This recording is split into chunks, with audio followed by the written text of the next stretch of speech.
They said, slow down. They said, be quiet. But truth doesn't bend and love won't hide it. Through the noise and the storm we stayed the same. Not chasing the spotlight, not playing games. This channel was built with heart and care. Every story handled in honest prayer. Not just views, not numbers on a screen, but real lives known and truly seen. Carolyn stands with a steady hand, rooted in faith.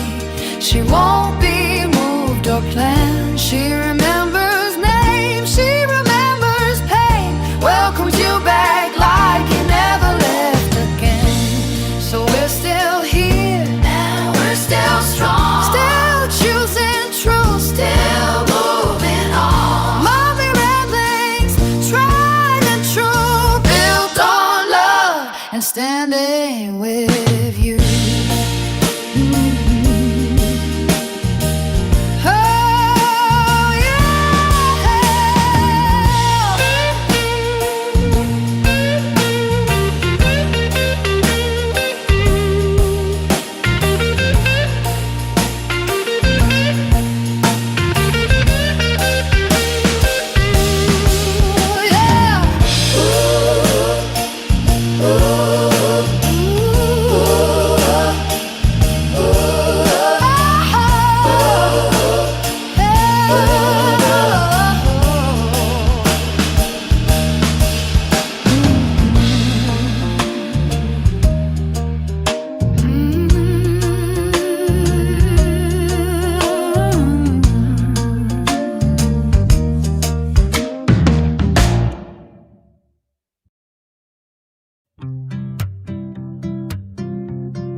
Thank you for spending time with me today.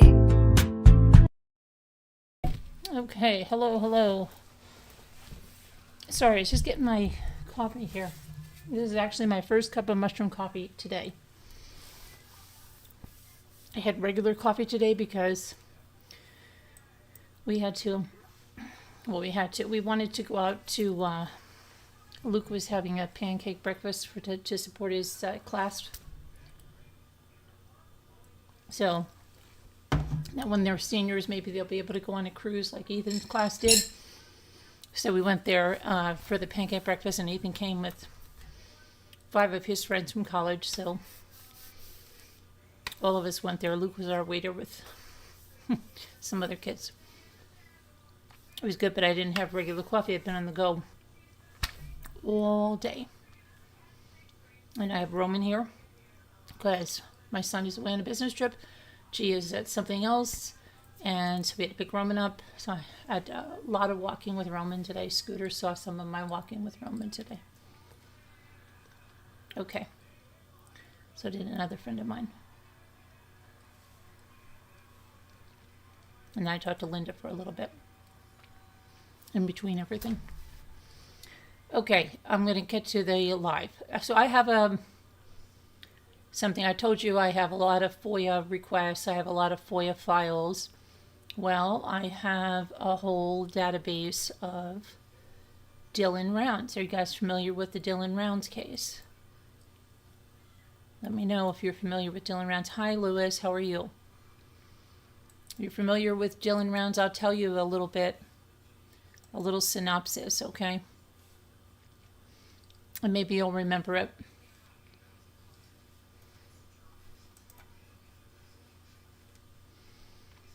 So, Dylan was a young man with a dream of building his own farm, okay, in the high desert. There we are back in the desert, right? He stopped responding to his family's calls on Memorial Day weekend. and a search began.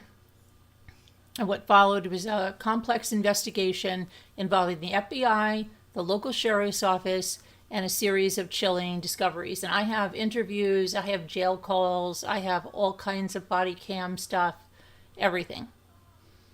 Okay, a single boot was found near a grain wagon, okay, and a hidden cell phone containing the ultimate smoking gun. The history of James Brenner, a squatter living on a neighboring property, and the physical evidence that linked him to the crime. We're going to talk about all of that, show you all of that. So we're going to get into that now. Let me just see here. I just want to see something. Dylan Rounds was 19. And on May 28th of 2022 was his last phone call to his grandmother. And he stated on that phone call that he was putting his grain truck away. So let's take a look at this case. Hold on a minute.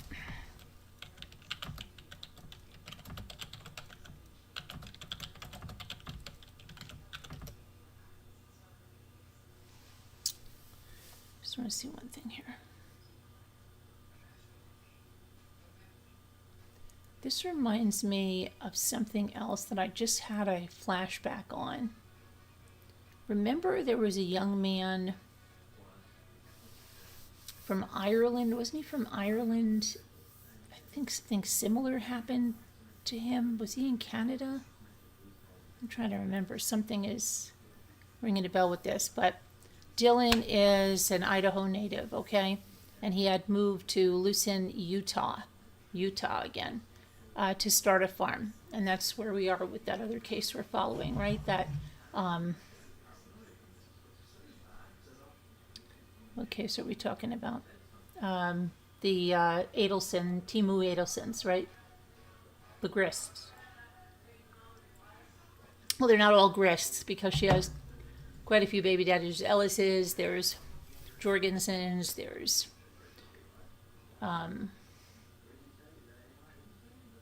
Trujillo's, right? Okay, so anyway, let me just make sure my sound is on, because that would be good if I did that. Hi, Jane Grill, how are you? Ellis's, there's, yeah, okay. So let's take a look at this. Hit that like button if you haven't. If you're brand new to the channel, make sure you're subscribed and hit the bell for all notifications. And we'll see what happens when we get going here. I think we're supposed to get some bad weather or something, but let me get to my database over here. Where did I put you, Mr. Database? Where's my files?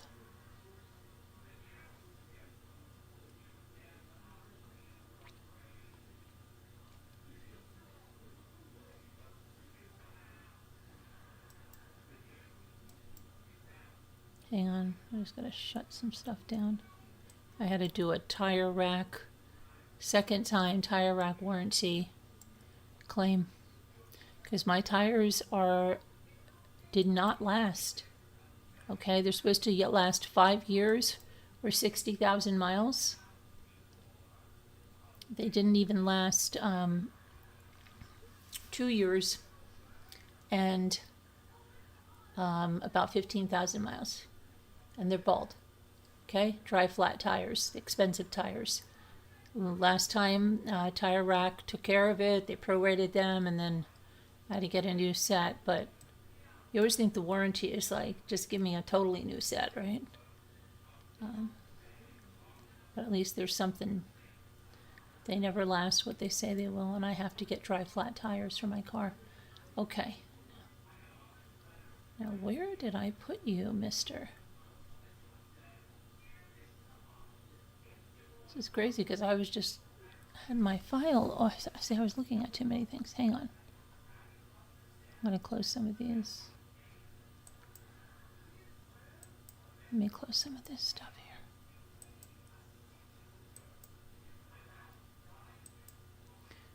So anyway, all the kids had ice cream cake from Ethan, And they said, your mom did not make this. And Ethan's like, my mom made this. No way. And she's like, yes way. They're like, no, she bought this in a store. They did not believe him. And finally,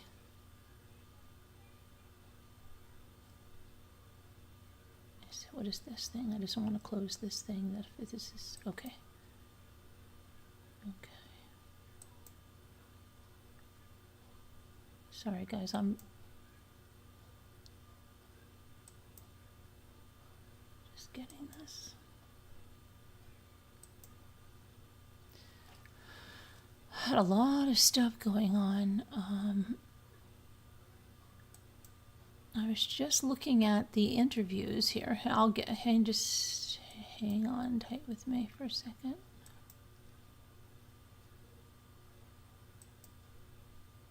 Just got too much of my stuff open. And I had to go on and get other stuff. Go into files, but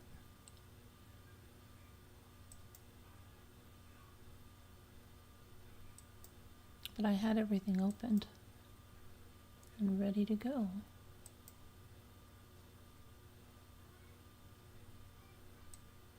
I wonder if I hit them closed. Okay. I'm just going to reopen them. But I did have everything. Let me just make sure because I feel like oh, here they are, I think. Hold on a minute. I think I have them right here. Open up, please. Oh, no, that's my tires. Speak of the, those are my tire pictures.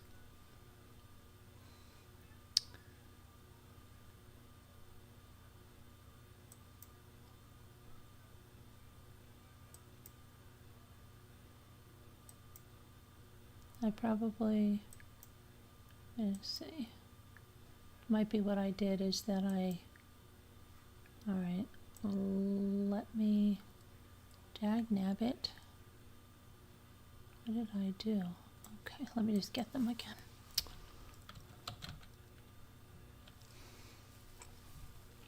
Crazy.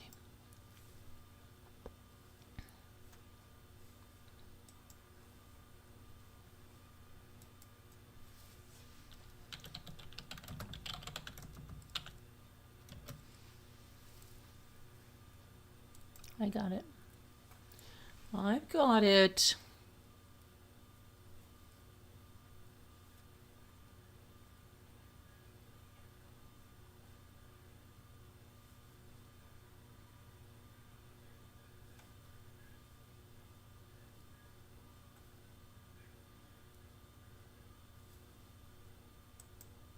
Okay. Just waiting for the file to open up. Now let's go.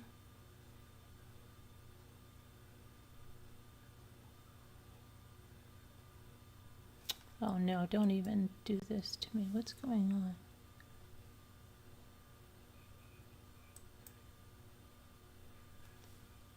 Okay.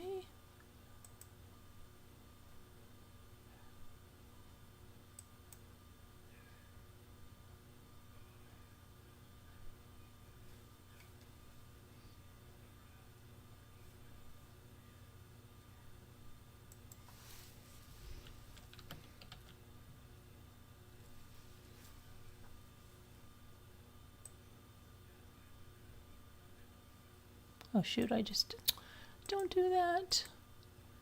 What am I doing?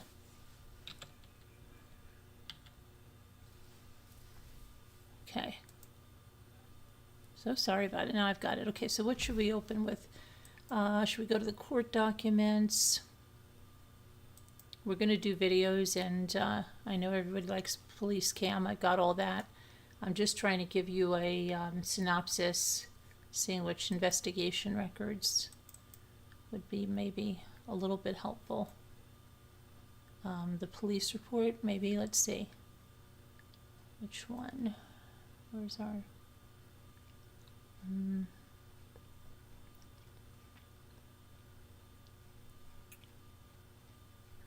Okay. Search warrant, evidence report. Police report. Let's see what this one looks like. Okay, Box Elder County Sheriff's Office. All right, here's the narrative, the officer's narrative, okay? Let me make this a little bigger.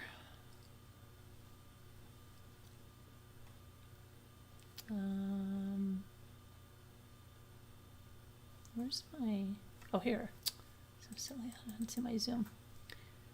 So today, oh my gosh, my birthday again. You know, my birthday is connected to a lot of true crime. Like 6/4 is Travis Alexander. And now today, 6/4/2022. Immediately think, where was I on my birthday in 2022? Can't even remember. I started an extra patrol in the Lucin area, and I was able to check on a few locations before getting over to the Sun Tunnels area. And once I reached the turnoff for the Sun Tunnels, there was a bunch of trailers in the area for the missing persons case. I stopped and checked in there with Candace Cooley, who was out on the family farm about 4.5 miles from the Sun Tunnels, and she began catching me up on all the events that were occurring and who was involved. I told Candace that I was there to help in any way I could, so I asked if there was a specific area she would like me to look around. Candace told me to check back in at the main trailer and we could go from there. I drove back to the trailer near the Sun Tunnels and I spoke with 2 females that were documenting everyone's searches through GPS coordinates. See, now this is going to give you a good insight. See, like even the other cases, especially a lot of you that didn't, that weren't into true crime and didn't really go into the documents of true crime. When you go back in these other cases, especially like a missing person or something like that, you get to see the way it works and you hear. And the thing is, there are so many ground searches with a missing person. We really didn't see a lot of that with a lot of volunteers and stuff. And it could be because of the train over there in Nancy Guthrie, but I don't know. Okay, so I drove back to the trailer. I spoke with the females. I asked if anyone had searched along the causeway out to at least Lakeside. I was told that no one had been out that way. So I told the team I would check that area and send in my GPS coordinates for documentation. Several people thanked me for coming out and helping before I left the area. I then got onto the causeway and I drove east. Once I was north of the Jimmy Robinson compound, I got my binoculars and I saw 2 to 3 males just north of this large structure digging with shovels. I called Deputy Moore and I called Deputy Bowen, who were on this case with the missing individual. And I spoke with them about what I was seeing. And after speaking with Moore and Bowen, I documented what I saw at 1330 hours. The males digging holes on the Jimmy Robinson compound. I then continued eastbound on the causeway, checking all the tunnels, every couple of miles all the way. I got to the 12th Street in Ogden. And I did not see anything suspicious. So that was out of place during my search. So I set my GPS coordinates and then I stopped and cleared from my call, nothing further. Okay, that was that replace it. He saw these guys digging with shovels. Let's see what this one is. Narrative, the missing person case. I want to get to an officer when this started so that let me go to, I've got a lot of police reports here, so I just want to get to one that is the initial one, okay?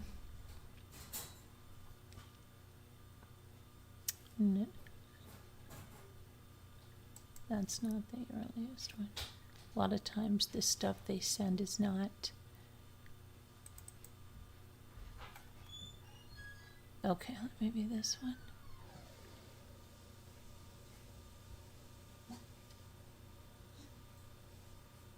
On one, no, that's not, that's 2. All right, let me go to this, let's see. Property report, evidence report, Dylan Round's family. Okay, law enforcement, information, affidavit, and search warrant, case. Okay, here we are. Let's look at this now. Okay, here's the case incident. So here, let's start this. On 5/29/23, I was dispatched to the Lucin area to meet with Todd Corbin, who claimed to have found a hat belonging to Dylan Rounds. So Dylan Rounds went missing. They found a hat now over here. But he went missing in 2022, so why are we at 2023 over here? I want the initial. Okay, here's another one. Okay, let's see if this is the initial one.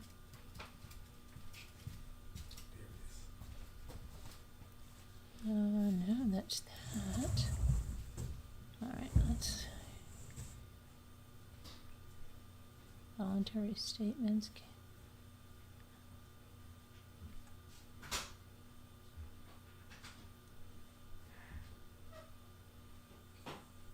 If not, I'm just going to go on to the. I just wanted to get to the Dylan's check.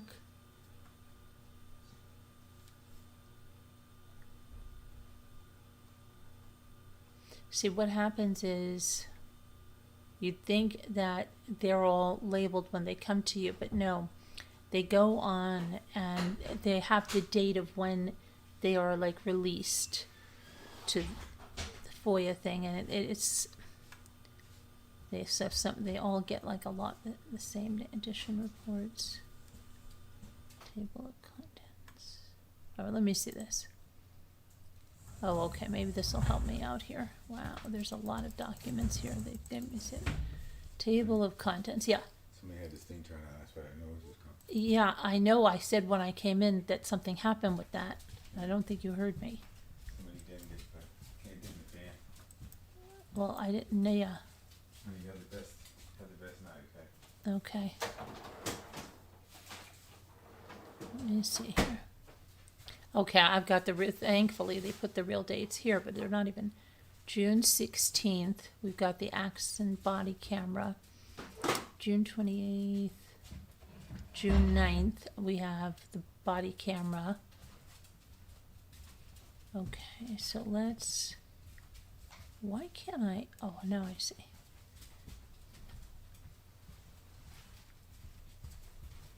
All right, this is good.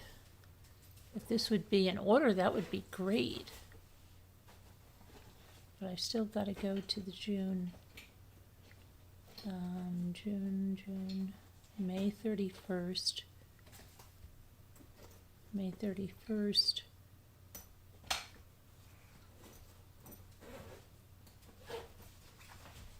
Those are photos.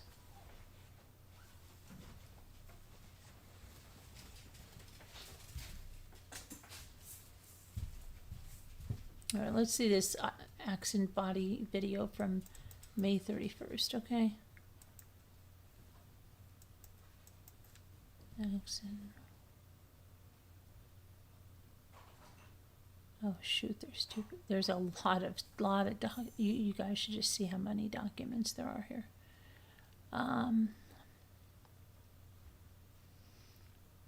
You want to see how many documents are on this drive that I have? Let me show it to you. So you see that I'm not like just, oh, Carolyn can't find something. Oh my gosh, she's so stupid. I'll show you.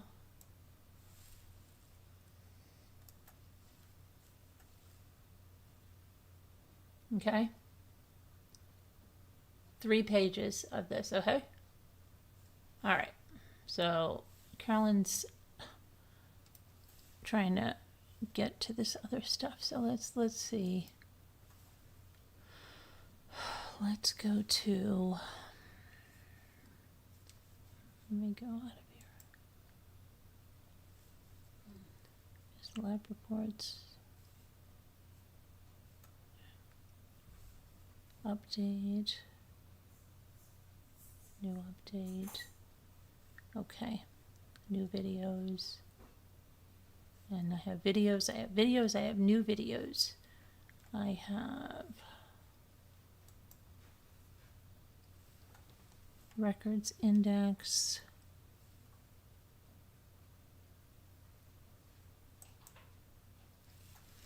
Okay, what is this?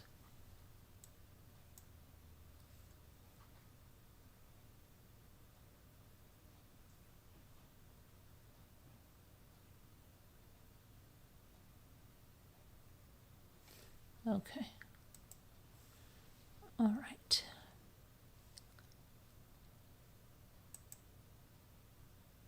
Let me see. Here's a letter from the attorney's office. All right, let's see what this one says.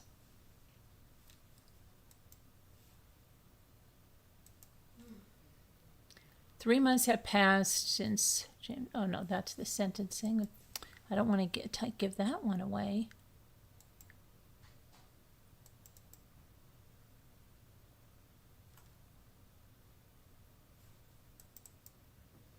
I can't believe how much stuff there is.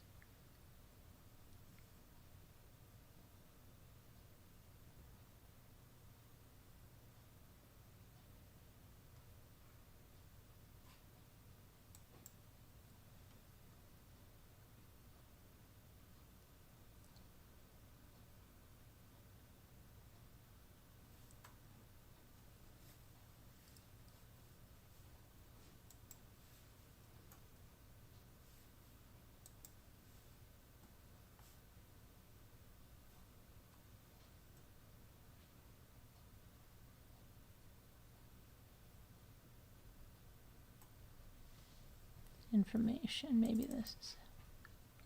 Hey, no, Yeah. Okay. Good night. Love you. Scaring me. I can't find. Okay. All right. Let's see. Sorry, guys. I want to do something different because we don't have a trial to cover and go through some of this, and I think we can do it today and tomorrow. But I was out with my family today, so it's like I've had to come on here, and I did my workout, and then I ran here and did this, and I'm so sorry for this, but we'll get this going.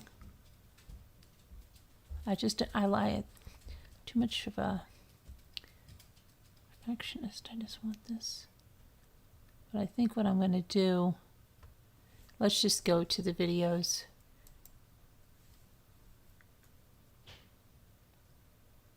I think, and while we're watching the videos, I'll go through some of the files. I think that's the best thing to do. Okay, so we have the accent body camera. Oh wow, there's a lot. And then we have the, okay.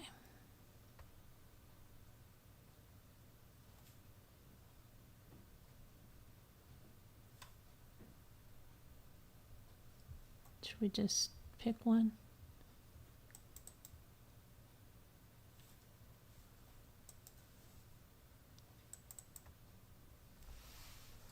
Evidence audit. What is this?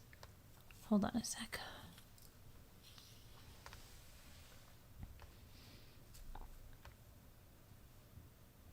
Evidence streamed. Okay, 1 sec.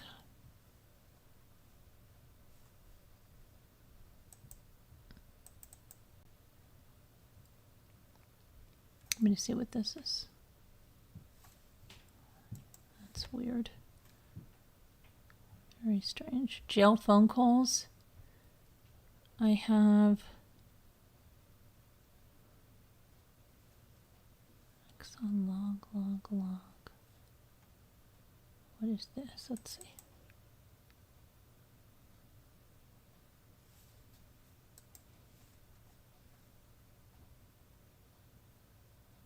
I have the interviews. You want to listen to an interview first?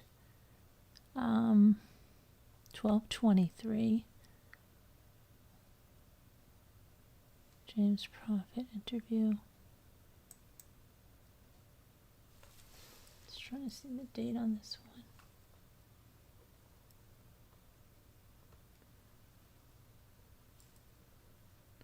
All right, let's listen to this one. And let me pull this over there. This one was just full last time. Where the heck is my thing now? Throw this away. Go ahead, have a seat in the blue chair. Do you want a water or anything? No. All right. Let me understand.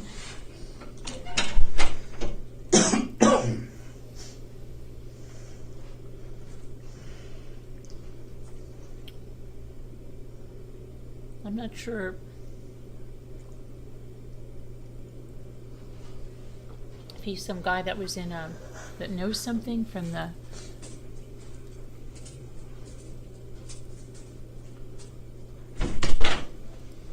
Mr. Prophet, how are How you doing? today, sir?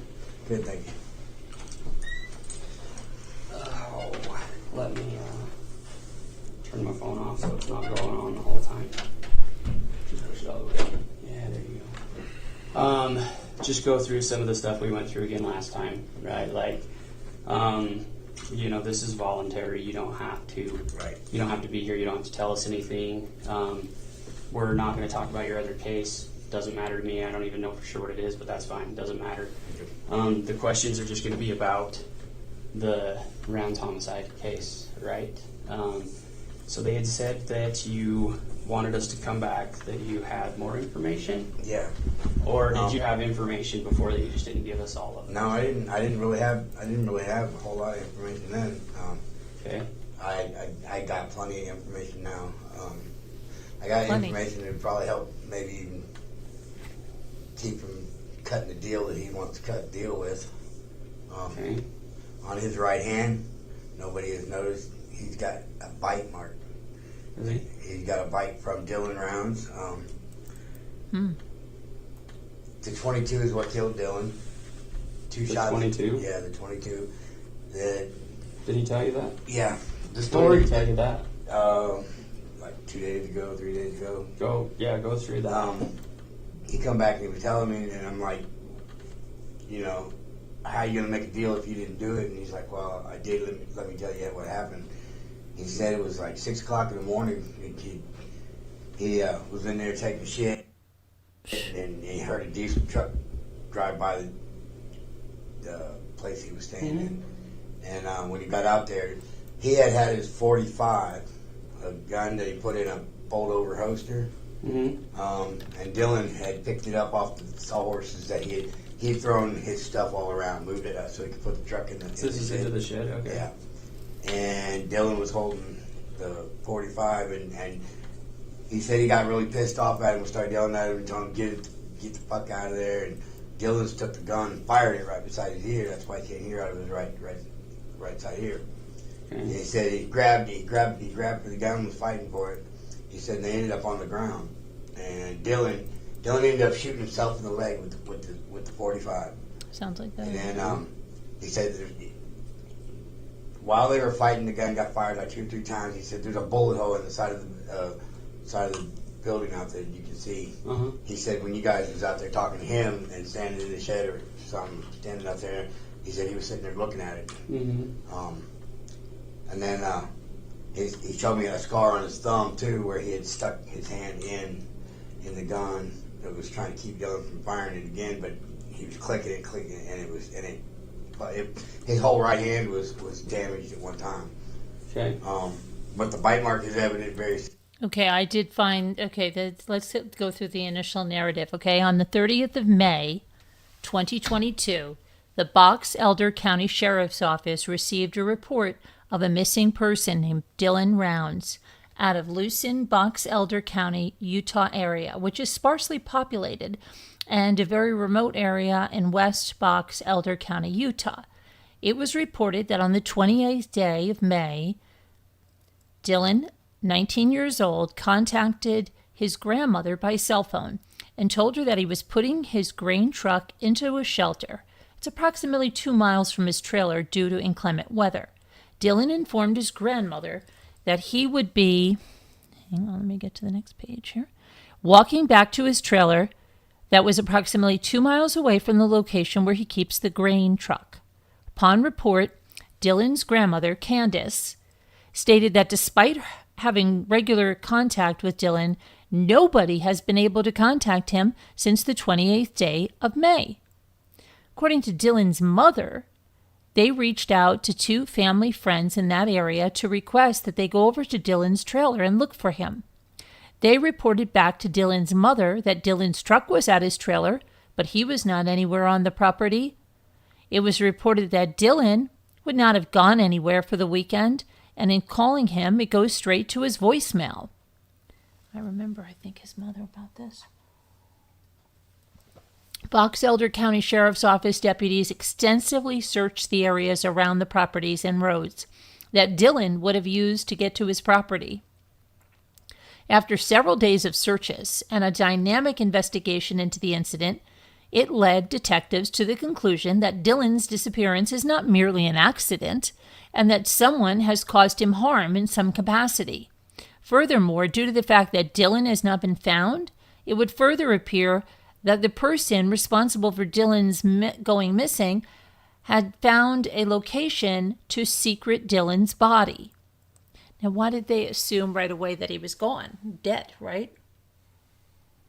When the area around that location that Dylan left his grain truck, approximately 2 miles from his trailer, was searched, a pair of boots there were confirmed to be Dylan's. The boots had preliminarily been tested, and the result was that the boots did contain blood on them. That's probably why. The boots were found approximately a few hundred yards from the location of the grain truck in part of the area that did not have any road or trail on it and was not a location that would have been commonly traveled by foot. Okay. When Box Elder County detectives had been investigating Dylan's disappearance, it was discovered that Dylan had an encounter with an individual who was identified as Chase Montgomery Venstra on the 25th day of May, 2022. Reportedly after that encounter, Dylan contacted multiple family members and reported that encounter to them. In reporting his encounter with Chase Montgomery Venstra, Dylan stated to family members that he was driving on Tacoma Road, which is the area of Lucin, Utah, where when Chase rushed out of the bushes and caused Dylan to stop his vehicle. Dylan reported that Chase was dressed in camouflage. Dylan told his family that Chase acted as if he was under the influence of drugs and appeared to possibly be manic. He reported that Chase wanted Dylan to give him a ride, but due to his mannerisms, Dylan refused to give Chase a ride. Dylan reported that he assisted Chase in contacting Chase's father on the telephone, and he left him with water to drink. Dylan indicated that Chase was upset by Dylan not giving him a ride as requested, and that Dylan left him to walk. This encounter appears to have affected Dylan enough that he contacted multiple people to relay the story. Dylan's experience with Chase was consistent with another report that was received from a ranch manager in the area on his way to work. He reported a description of what happened between him and Chase that was similar to Dylan's encounter and appeared to have had occurred shortly before the encounter between Chase and Dylan. The ranch manager reported that he witnessed Chase dressed in camouflage, and the ranch manager identified that it was Chase because Chase was previously employed with the ranch manager for some time. The ranch manager's report was that Chase was prone on the ground, and when the ranch manager stopped, Chase appeared to be extremely under the influence of what the ranch manager described as drugs, and that Chase was acting abnormal in his mannerisms and interaction with the ranch manager. And the ranch manager observed Chase to be in possession of a rifle, and the ranch manager also reported that due to the circumstances, he did not allow Chase to come into close proximity of the ranch manager's vehicle. As an investigation into Chase Venstra was being conducted, it was discovered that he has a lengthy criminal history, and it includes violent criminal conduct. It was also discovered that Chase had an active arrest warrant for him out of Montana. The warrant was due to the incident that occurred with a previous girlfriend or wife, and also had allegations of physical violence.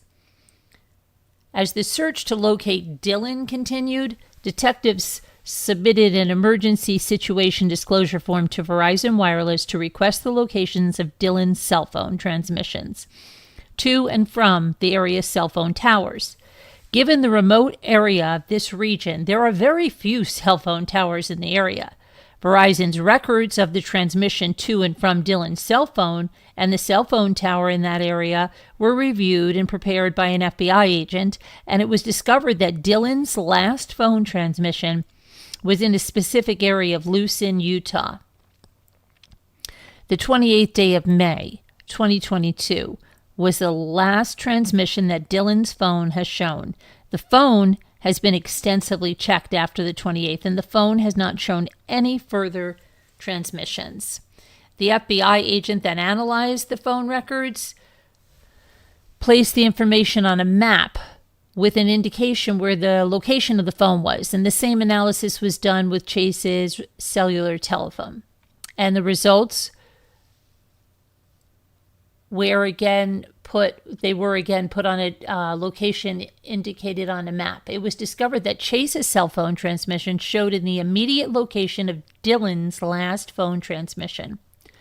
And it was discovered that on May 29th and May 30th that Chase's cell phone's transmissions were in the same immediate location of Dylan's last cell phone transmissions. Box Elder County Sheriff's Office detectives were able to interview Chase further when he was taken into custody for an unrelated arrest warrant. I wonder if this is Chase. No, this is not Chase. This is Prophet. But maybe he knows Chase. Maybe that's who he's talking about here. See? Okay.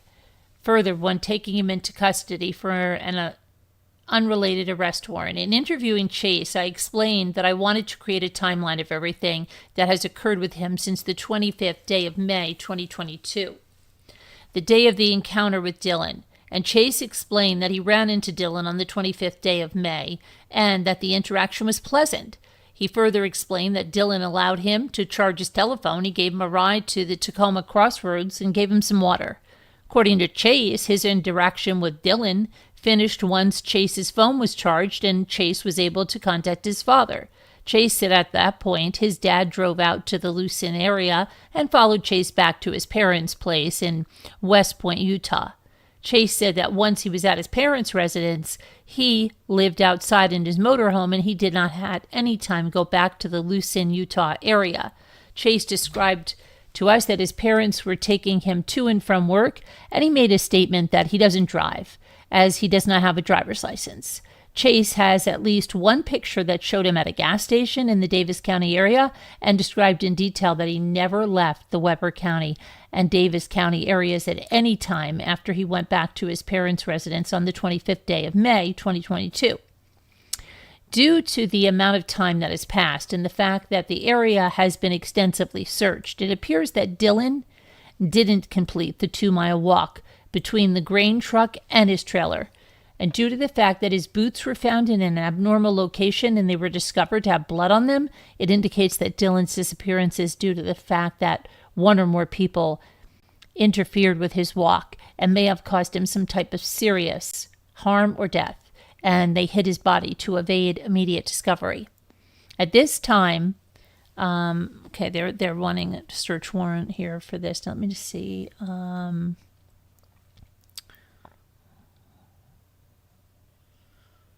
Return to the search warrant. Okay, let me look for an interview with Chase here now that we're...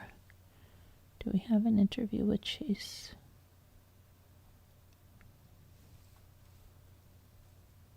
Let me go back to the videos, all right?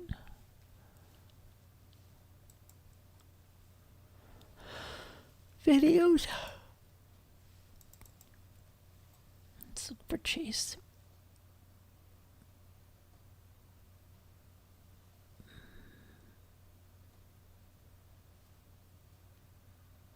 Interview Donald James This is James. Oh, I got it. Let's watch Chase now that we know about Chase now, right? I think that'll be better. Hold on. All right, so just go ahead and have a seat right there in that blue chair, And then we'll get the detectives that's here to talk to you, and I'll be in shortly, alright? Okay, you get me something to drink, maybe? Yeah, we got water. Unfortunately, that's all we got right now. Yeah. Is that good? That'll work. Okay. Coke would be nice, but Yeah, and we'll see if maybe someone's got one here around us. Hi, everybody.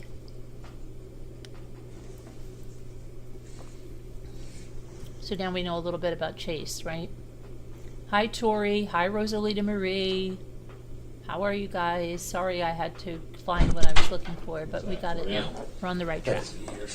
This is the guy that was acting erratic by Dylan's truck. Dylan was 19 years old, just a young man, just starting out.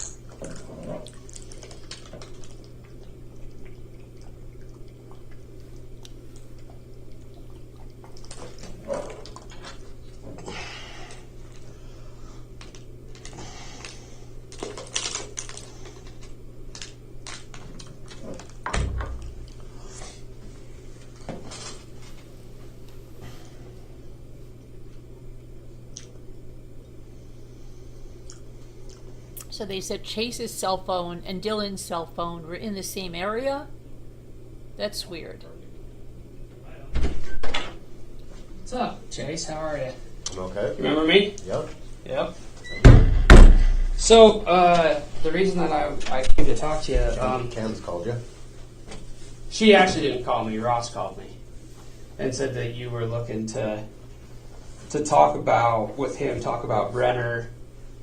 Was it Brenner and just the case, basically, right? Yeah. So he is out of town and he wasn't able to come down here, so he called me to see if I would come. Jeff? Yeah, Okay. that's Ross. So he just called me to see if I would come down and talk to you and see if what you were looking for, what you wanted to I tell us. want these charges dropped that Jeff has got put on me. I don't know anything about that. Hey, the other day I'm at work and Jeff calls me and says he wants to talk to me about Dylan's case. Out of the blue. How long ago was it? Like 10 days ago. Really? Okay. Out of the blue. I've been doing good on my probation. I've been out since last May. I've been doing good. I haven't gotten any new trouble.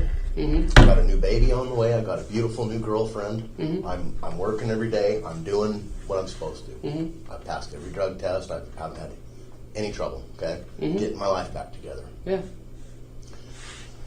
All of a sudden, he calls me. Says he wants to talk about Dylan's case. I says, okay. I tell him where I'm working. He comes there.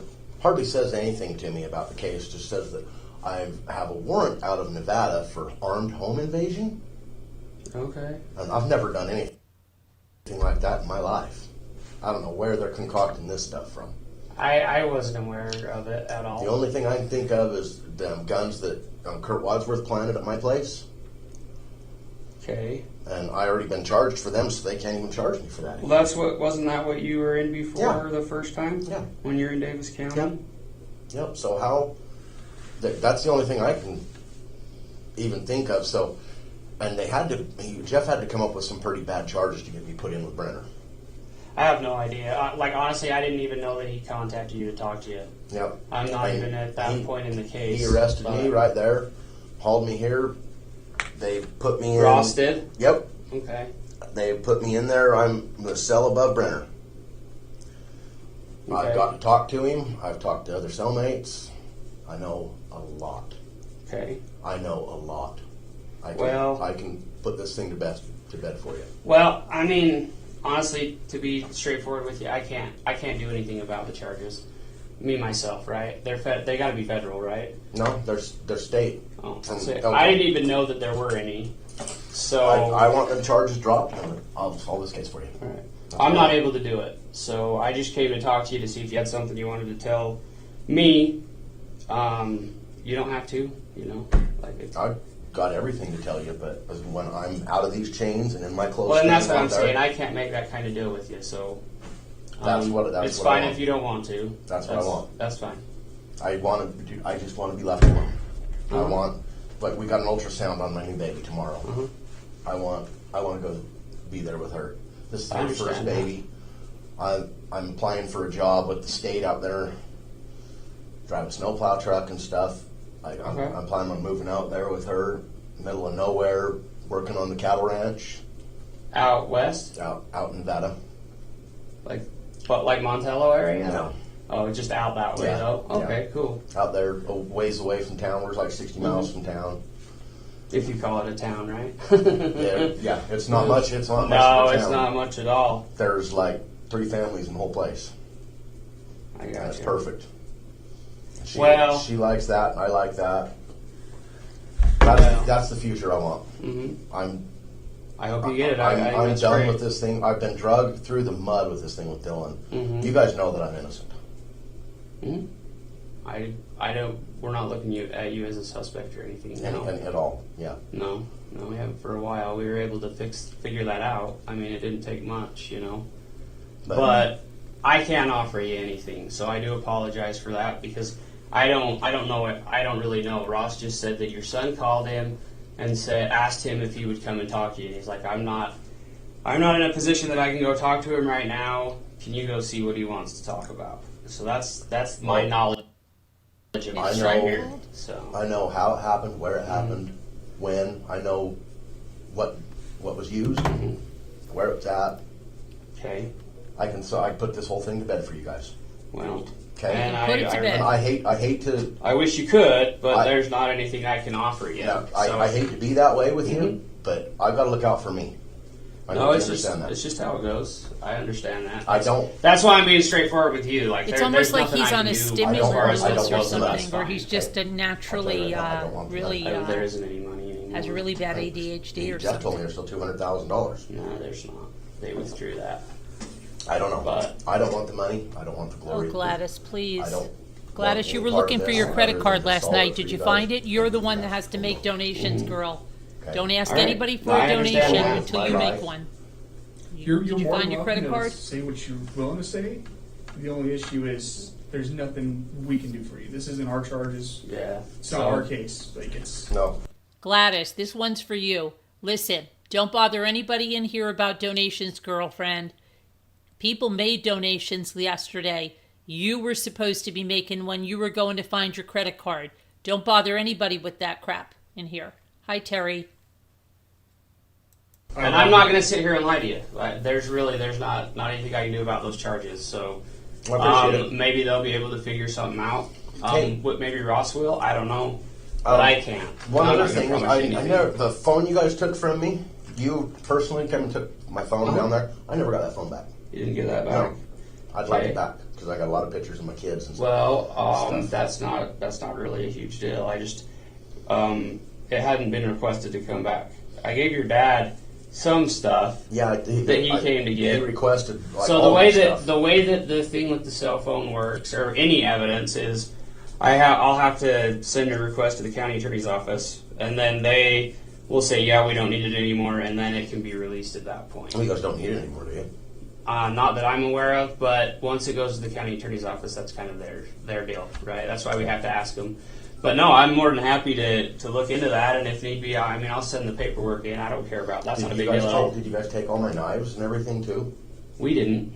Okay. I think that I've been- if I remember right, I think that the knives and the guns stayed with Davis County.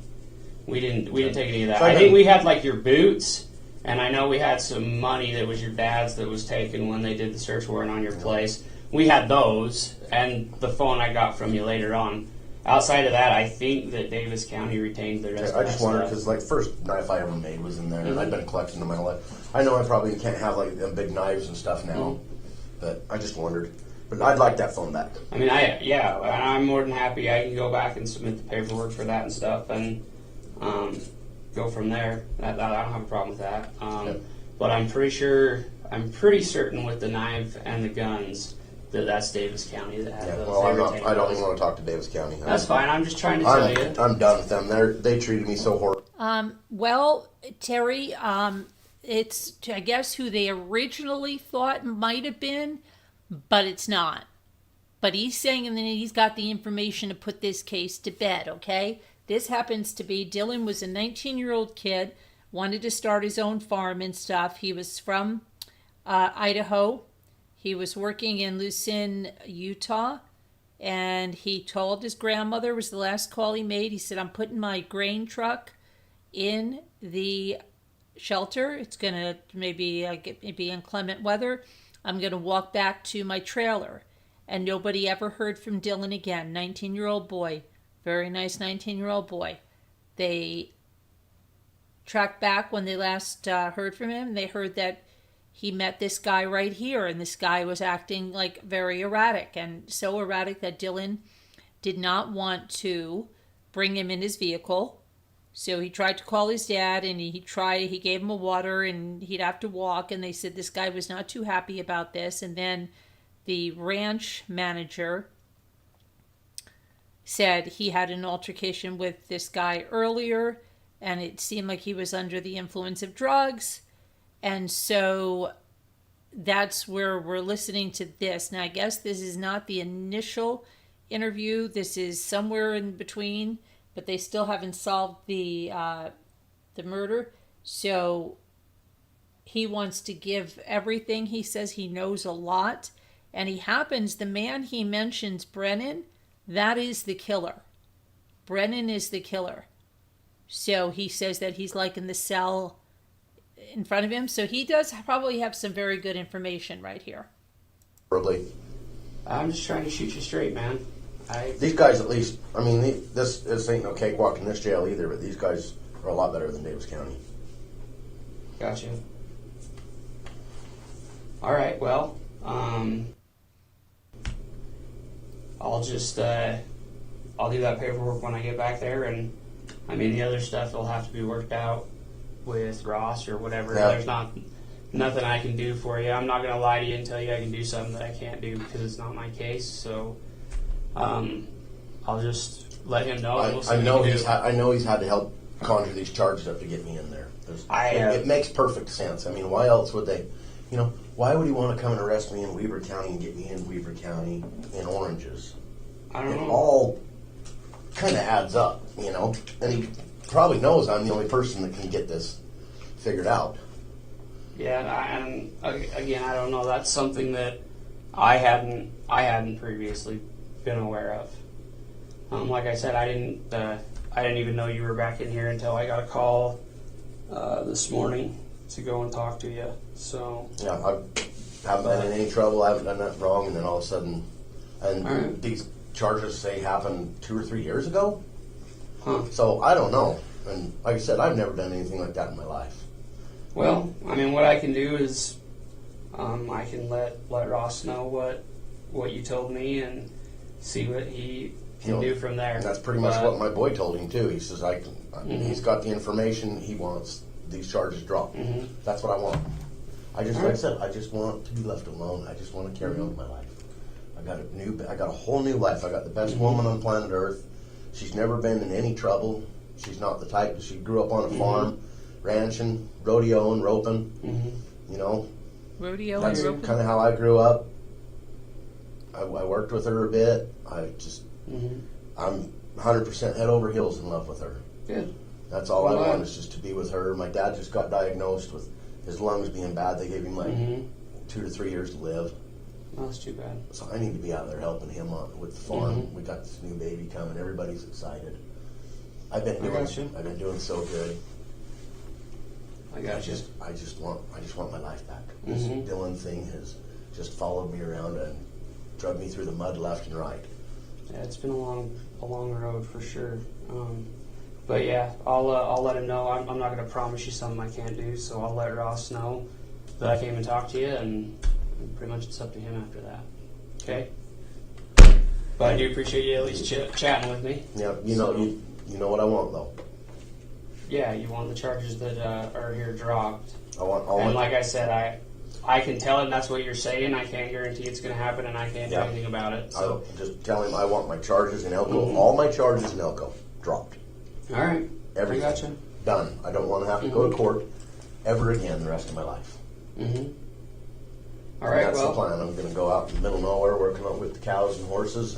And I wonder how he's doing. I Right? don't even speed. I don't run stop sign. I swear to God, I don't want any trouble whatsoever. All right. Yeah. I mean, if that's all you need and everything, we'll let you get back in there. I hope he's doing good. See what he can do. So. We tell him to get after it though. I'd like to. I I can't promise you anything other than I'm going to tell him that what you said. Okay. Please tell him to hurry, though. I really do. Well, like I said, he's not even around right now, so I don't know what hurry would look like. But I am more than happy to tell him what you've said and what you guys want. You guys want this case solved. I think you'd want to hurry. Well, I can't release you on something that I have. No, no knowledge of. I understand that. So, I'm saying with him. Well, I don't know. I don't know where that. Come on, would buddy. go Just either, go but do it. All right. That works, man. Okay. Have a nice day. Yep, you too. What the freak? Why doesn't he just say, I'm going to go tell him now? I'll leave him a message. Crying out loud. Crying out loud. Okay.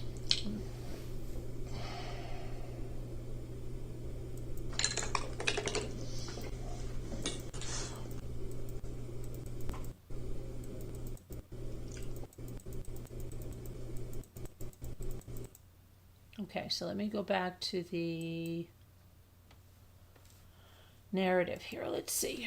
Okay, we got this other guy in there. This guy's in here too. This is James Prophet, and he's talking about some guy with a bite mark on his hand. So let me just see the cheat sheet.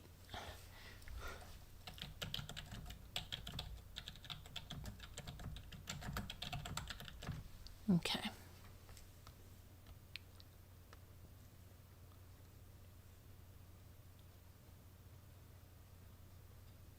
All right, let's put him on while we're listening about the bite mark. And the body is somewhere right there close by. He said he's seen tire marks over it where you guys have been driving. Somebody had been driving on it. Did he give you any indication of where? There's a lot of country out there. Yeah, he said it's in the high desert. Did he say that it was close to where he killed him? Yeah, it's close. It's close somewhere there.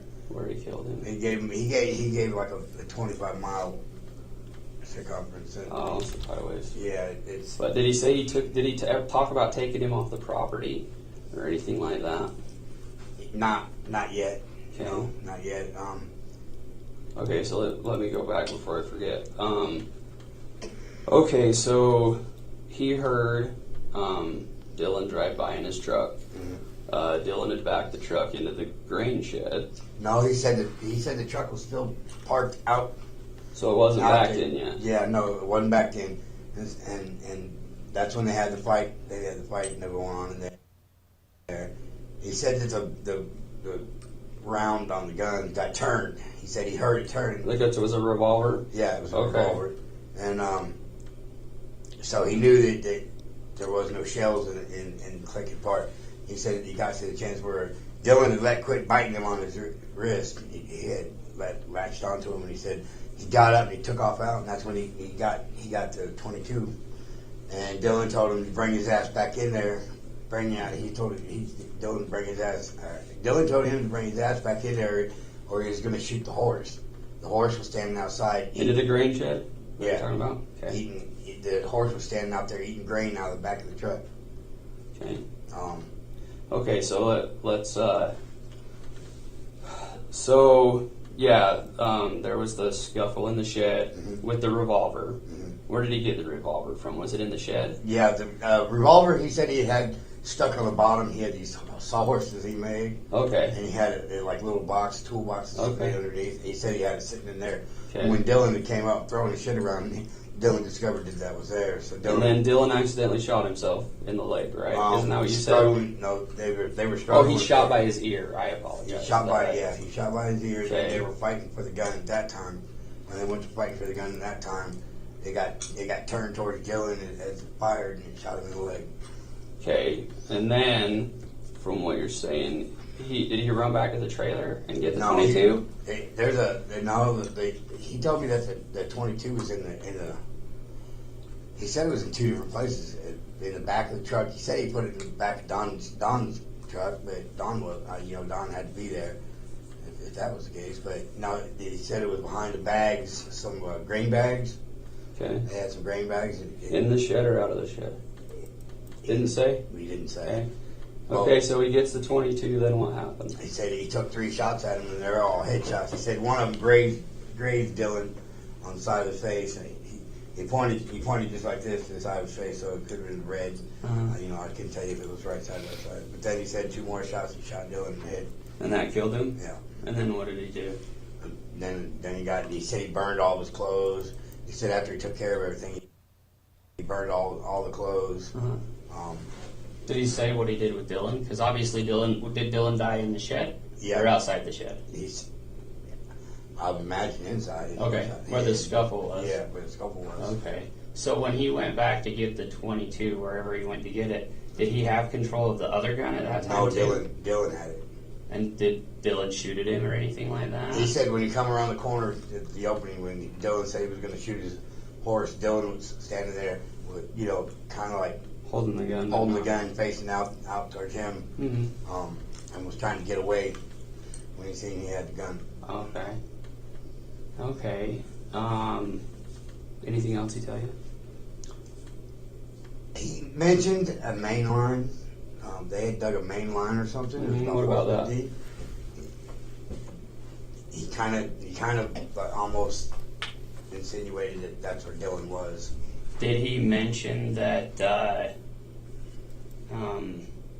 he mention where he? Okay, sorry. Did he move Dylan off the property? Did he tell you he did, or did he just kind of jump back? Yeah, he just kind of jumped to that. Yeah, he hasn't said that he moved him off of it. Okay. But wherever this place is, he said there's when it rains, it gets this really thick clay mud type crap on their feet, and he says, and it has to be close because he didn't have a vehicle. He can't walk far. Does it have? Okay, so he just shot Dylan. Dylan's dead. He burns his clothes. He takes care of Dylan's body. So what does he? What does he do to take care of the body? Does he how does he move it? I don't know. Does he say anything towards that? No.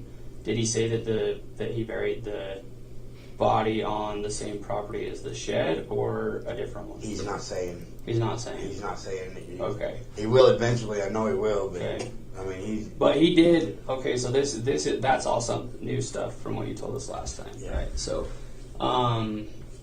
let's see. Did he talk about? Did he back the? What happened to the grain truck? Did he just leave it where it was? No, I think he put it in the shed. Okay. You had mentioned last time that he talked about how the family broke into the truck and searched it and ruined it. Okay, did he ever get that? Like, that was the victim's truck. Did he ever go get that? Did he use that to move around? Did he say anything about that? He didn't say that. I mean, but he said all he said was he had a hard time putting the gun that Dylan had, that I guess he got from Dylan, and the keys back in the trailer. Yeah. He didn't say why he had them or anything. Just said that he had a hard time with putting them back. Okay. Let's see. Let me think here. Has he still held to he did it by himself, no one else was there? Has he mentioned anyone else being there, or has he didn't mention anybody else being there. Okay. No. But it sounds like this time he specifically did tell you that he killed him, right? Yeah. Tell me that one more time so I don't forget. He told me that what led to the conversation? His lawyers came to see him. Okay, then what happened after that? And then he came back and he was just like overly excited, and I'm like, "What's up?" And he's like, "Man," he's like, "They're gonna cut a deal if I give him the body. They're gonna cut a deal a 1 to 5 or 5 to life or something like that, where he's only got to do 5 years." And he said, "But they got to drop the gun charge, the assault charge, and something else before he would make that deal." And I told him, I said, "You're crazy." I said, "Federals are not going to drop nothing just because you're making a deal with state charge." He said, "Well, they're going to have to, or they won't get the body." Then he commenced to tell me. I said, "So then you did kill him." It's like, "Well, yeah." He said, "I was in there." He said, "I was in there working in the morning. I had all my tools out, my DeWalt's and all this, and he said I had to go take a shit. I went in to go take a shit. It was about 6 o'clock in the morning." He says, "And I heard that diesel truck come by." Okay. He said, "Well, my horses used to hear the diesel truck." hearing trucks, and so his horse came up and was out there eating grain out of the back of the truck, and his halter got stuck on the truck. Well, that's where the horse comes into play. It was in the open view of the doors, I guess. Yeah. And he told Dylan, he said, you need to put his fucking gun down and get the fuck out. He wasn't staying there. He wasn't putting that truck in there. Dylan got pissed and took the gun and fired it. Boom, right beside his head. And he said he got angry and he grabbed for the gun and reached for it. And then Dylan tried to shoot him with it, and he said he had his hand in it, and the gun, the hammer kept hitting. And he's got a scar. He showed me a scar on his thumb where the hammer was going down on it, and he said, "You see that right there?" And he's like, "Right there." And I'm like, "No, what is it?" And then he got closer, and I could see it's a perfect teeth mark. Did he? So he said that bite was from the victim. Yes. When he was telling you about all this and telling you, kind of hinting or saying whatever about places where the body might be, has he mentioned that it's been buried? Has he given you a... Yeah. So it has been buried. Did he do it? Do you know if he did it by hand or if he had a backhoe? I think he did it with a backhoe. Okay. He said they had a backhoe out there, and that's what... I think he's trying to avoid from telling anybody where the body is. Well, that's his leverage. Yeah, it's his leverage. But in the same sense, he mentioned that main line. Well, they didn't want to cover that all up. And I don't know if the main line's been covered up or not, but it came in play. That was the first time he had ever talked about the main line. Okay. The first time he told me, they put it in a septic tank because shit will make the body. So did he? He hasn't said anything more about that then, huh? No. Okay. Do you think he's just telling you places to tell you? No, he's since the dog's out of the bag and he's barking loud. Well, now that he knows that you know, right? Yeah. Let's see. So, okay, so he killed Dylan. Did he mention what he did with Dylan's stuff? Clothes. I'm guessing Dylan had clothes and phone and stuff like that. Did he say? Yeah, he threw the phone in some pond where they get water or something. He said he threw the phone in the water. I told him, I said, they can track that phone if it's an iPhone. He said, yeah, they got it. They got the phone. I was like, well. So did he mention? Did he say anybody else that knows that this happened? Don knows it happened. Yeah, Don knows it happened. Yeah. Well, tell me about that. He just told me that Don, his best friend, went down to get all the guns, and he told Don he needed to get rid of all the guns. Don was supposed to take them out to his brothers or something, but he ended up keeping them there and getting caught with them. But he said he told Don that he could not be affiliated with that 22 whatsoever. So Don was supposed to get rid of them, but he didn't. Was the body already taken care of at that point? Yeah. So Don didn't help him hide the body? No. He just knew that it happened? Yeah, he knows that it happened, yeah.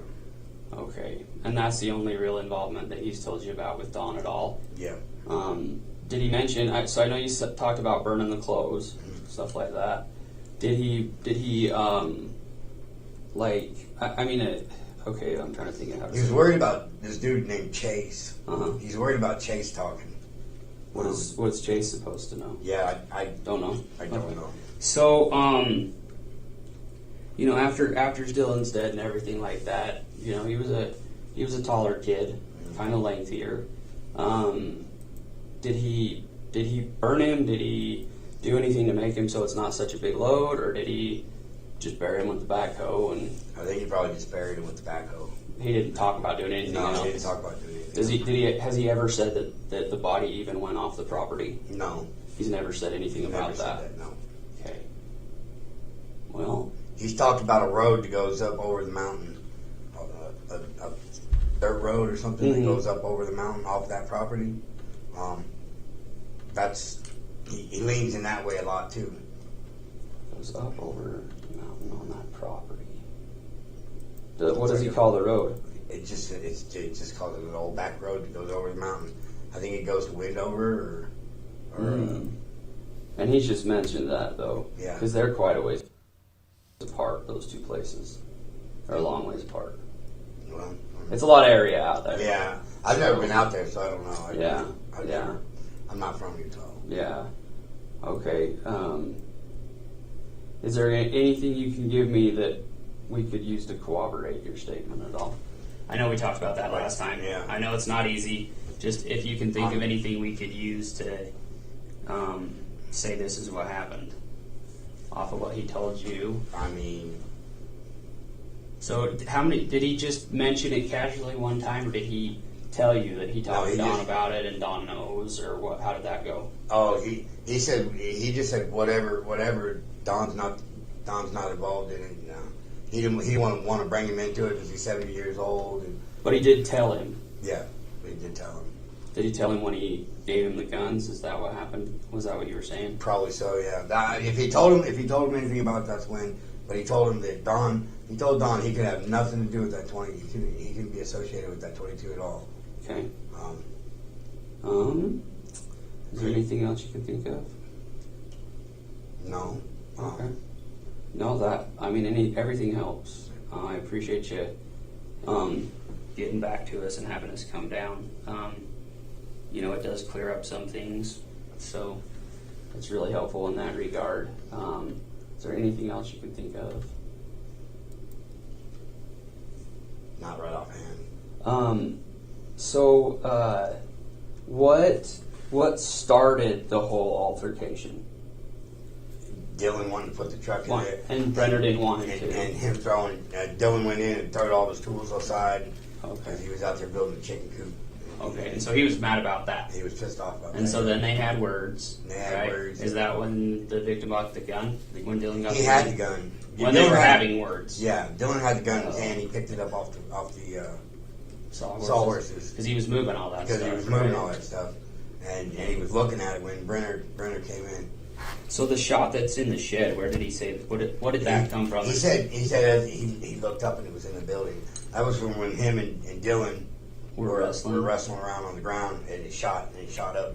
That was the shoot that went by his ear, or was it before? No, that was probably the second shot. So how many times was the revolver shot? I think he said like 3 times. So let's see, the one that went right by his ear, The one that went by one his when ear, they were struggling, the one when they were struggling went through the building, and then the one that hit Dylan in the leg. and then the right? one that hit Dylan in the leg. Okay, and that was from his revolver.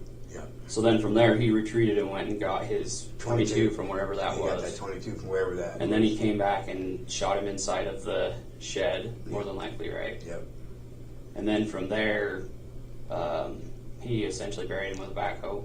I believe so. Yes. Has he said anything before you came in? What did you know about this whole case? I didn't know nothing You about didn't it. know anything about it. You never heard about I it. never heard it. No details. No, I didn't. I'm not from here. Me and my wife just arrived here on October last year. Mhm. So yeah, no, I didn't know nothing. What has he said anything about that? Like the stuff on the news, or because he kind of has to know what we know and what we don't, right? Has he ever said anything about that, or No, he wants to get on. He wants to get on YouTube because that's where a lot of the information's at. He doesn't know a whole lot that you guys. Let's get on YouTube. Okay. I'm trying to think of what else there might be. That's where the information's at. Okay. I'm just trying to put everything I told you together. the killers go on So YouTube. before he cleaned off, okay, so everything happened. I'm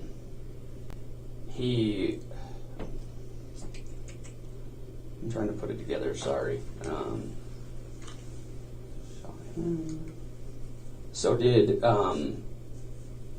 So after he had taken, I'm trying to think of what it.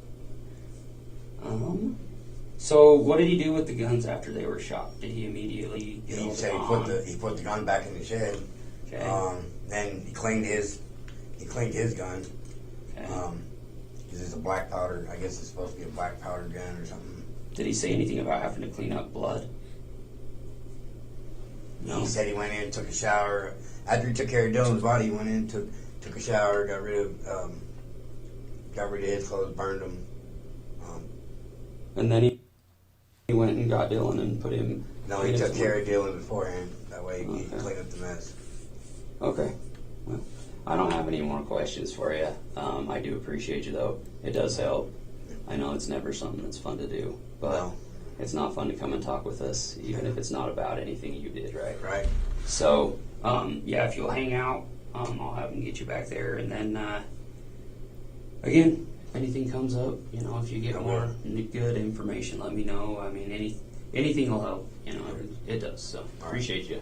All right. Thank you. Yep. All right, thank you. Okay, so I found some more information. So this is Katrina Wells. This was interviewed telephonically. The interview occurred after Katrina's mother, Karen Wells, had contacted the FBI inquiring if the FBI was involved in the investigation of Dylan Rounds, Karen's grandson. Okay, so Karen is the grandmother that Dylan was talking to right before he went missing, right? Karen had asked if the FBI was aware of information provided to the Elko County Sheriff's Office, Detective Lauren Herman, concerning a nurse having information regarding Dylan being held in a shed, similar to a 2018 incident in Montello, Nevada, where women were also held in a shed. Karen indicated that her daughter, Katrina, had more information, and the interview with Katrina occurred thereafter. Also participating in the interview was FBI intelligence analyst Kristen Cody Ruzicka. The interview was audio recorded, and a copy of that recording is made. Let's see if I have that now. So let's see, that would be, let me just take a look in the thing here. Hang on. What do we, Katrina Wells.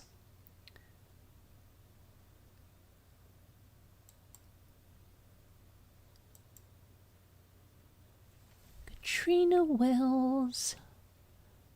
That would be in the audio. The phone. I do have the phone calls. Let's look in the videos first. Katrina Wells.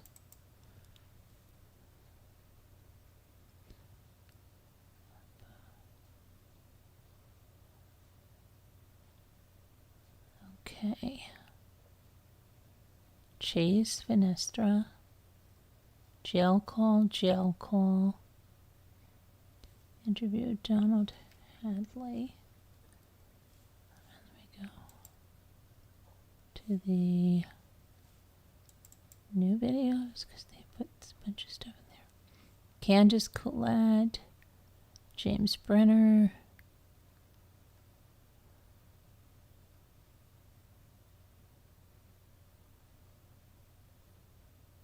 FBI audio interview with Hadley. FBI interview with Hadley.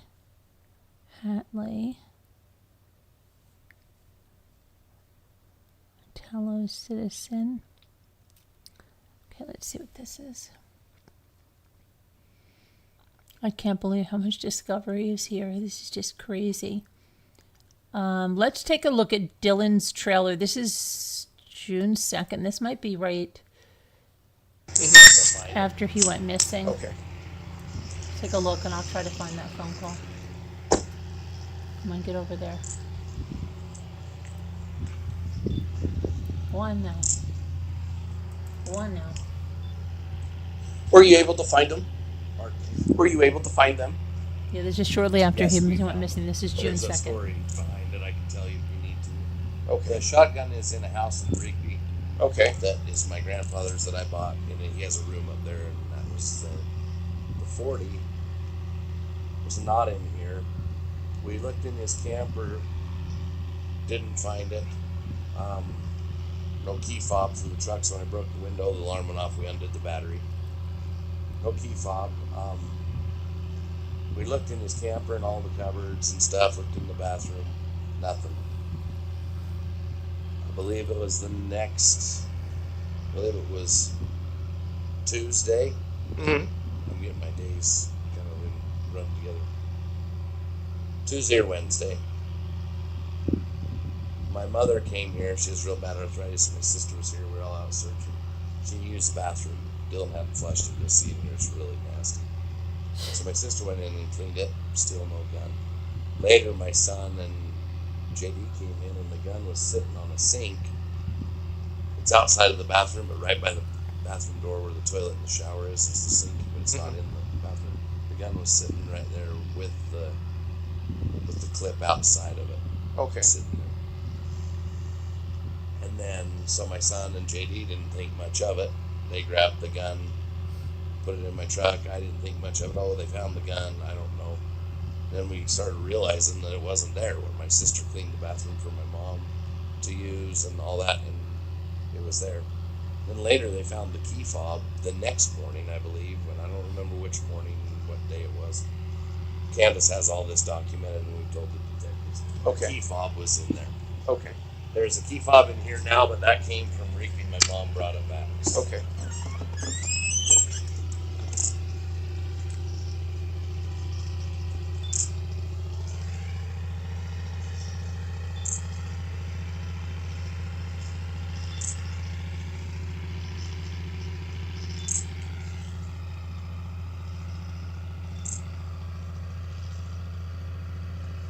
That doesn't make any sense. He said the bathroom's real nasty. It's still nasty. He 401 said sister 1036. for his mother. 2218.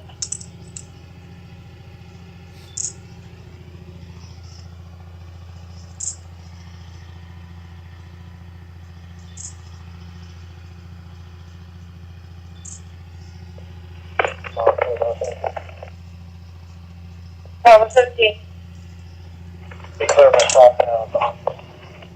Is that a big generator going there? Yeah.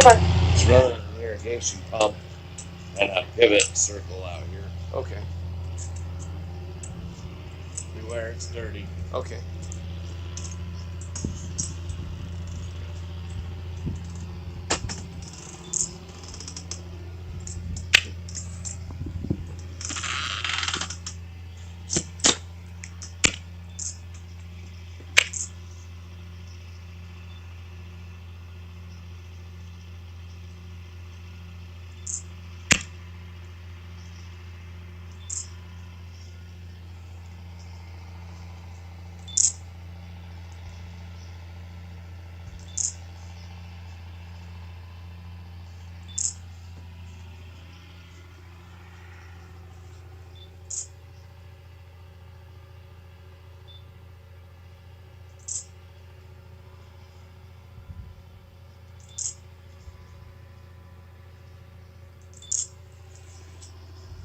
So what brought him out here to live?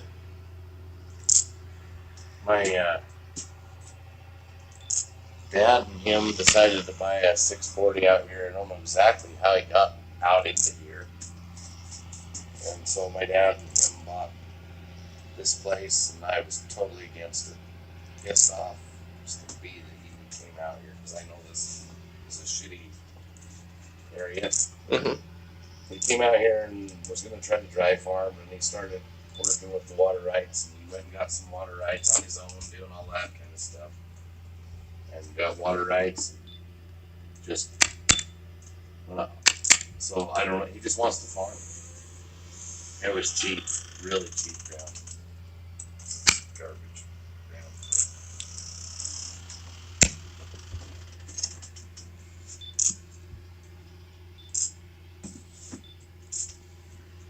So does anything look out of place?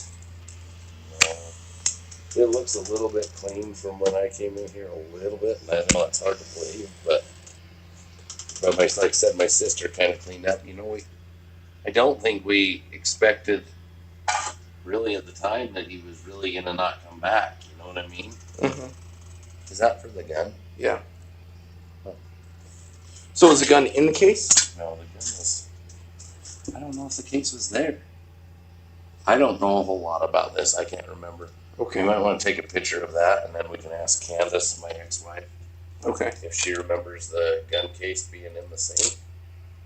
She's been documenting all the things. I've been out doing that things and trying to look.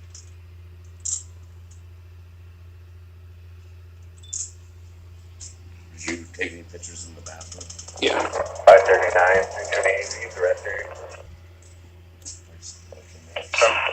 Oh, snake I house. just want to see. Got it. 103. Can we look in here? Yeah, go for I it. don't remember seeing this, but I mean, I'm not saying it wasn't there. Oh, I still got them shoes I gave you.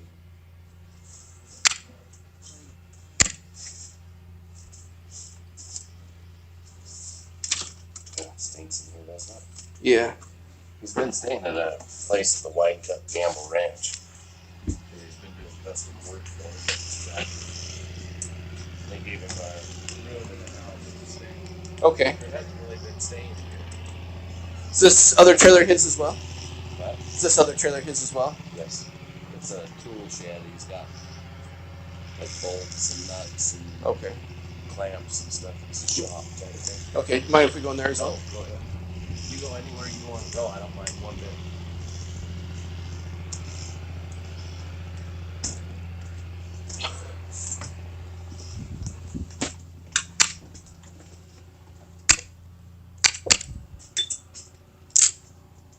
He had some alfalfa seed. Okay. Sitting up there. My dad had my boy and JD take it out and load it in his truck to take it back to Rigby. Because it was worth a lot of money. And I don't know why the hell his mind was in that. Worried about the seed, but whatever. Alfalfa seeds. Box 328. Did he have any medical issues or anything? Was that from the complainant on the suicidal? Over.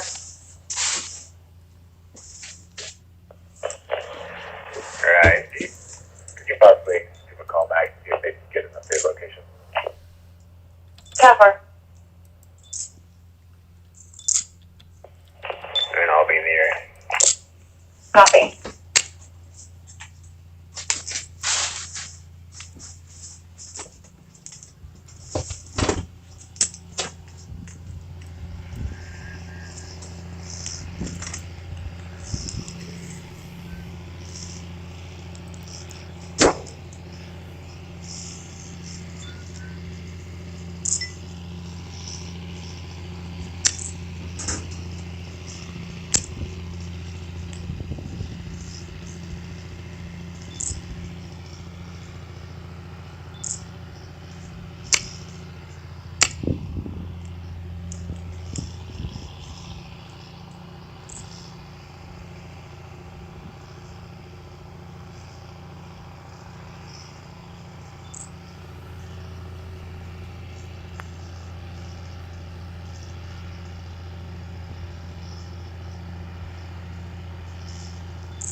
Box over Charlie 31 set.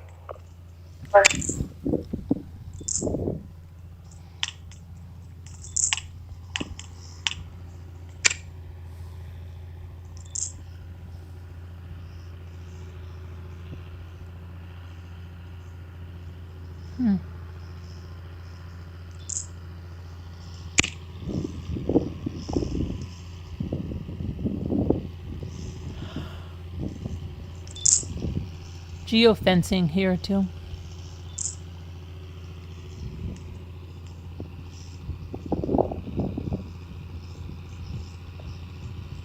Box over. 328. Spoke to the complainant. He says when he looks at her location, it looks like she's out in the field right by that rest area close to the railroad track. But it was last updated 24 minutes ago, but she told him she's still there. Is there anything abnormal out here that you'd like us to document that hasn't been? No, I can't think. Everything looks pretty normal. Everything looks exactly the same. The only thing that was weird was the gun thing. Okay. The key fob. Other than that, it looks the same as it's looked since I came here Monday. Okay. I've never been here until Monday. Okay. All right. Do you need clothes? Yes. And let me grab a bag real quick. Okay. And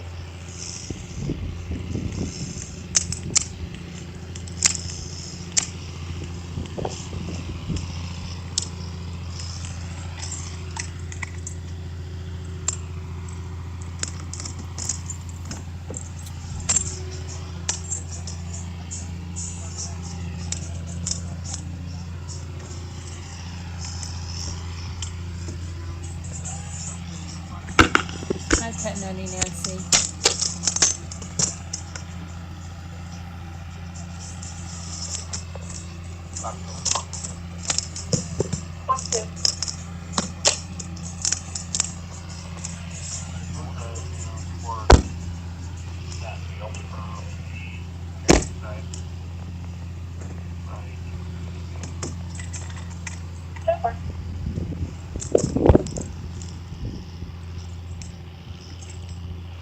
the clothes that are out here, are they laundered or have they been used? The clothes that are out here, have they been laundered or are they I don't know. Little line on. You can look at it. Somebody, there was a guy with a hound dog that came out and he took some clothes and he said the suitcase was kind of wet, like they'd been laundered. So maybe those.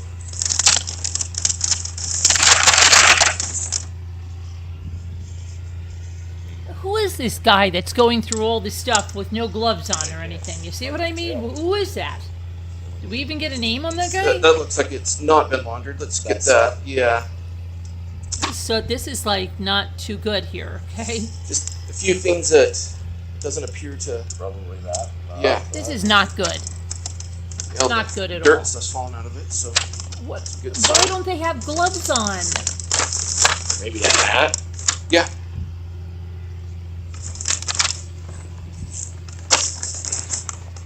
They're using this stuff for a search, and they're all touching it? Oh my gosh, this is crazy.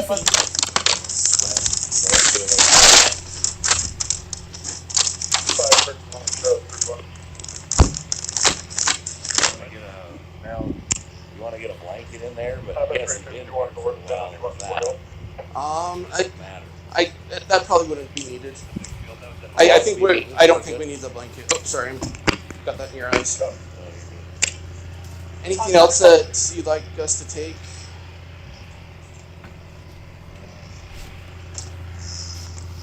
No, I mean, whatever you think you need. Yeah, Detective Moore just asked for some clothing items, and didn't know if there's anything else that.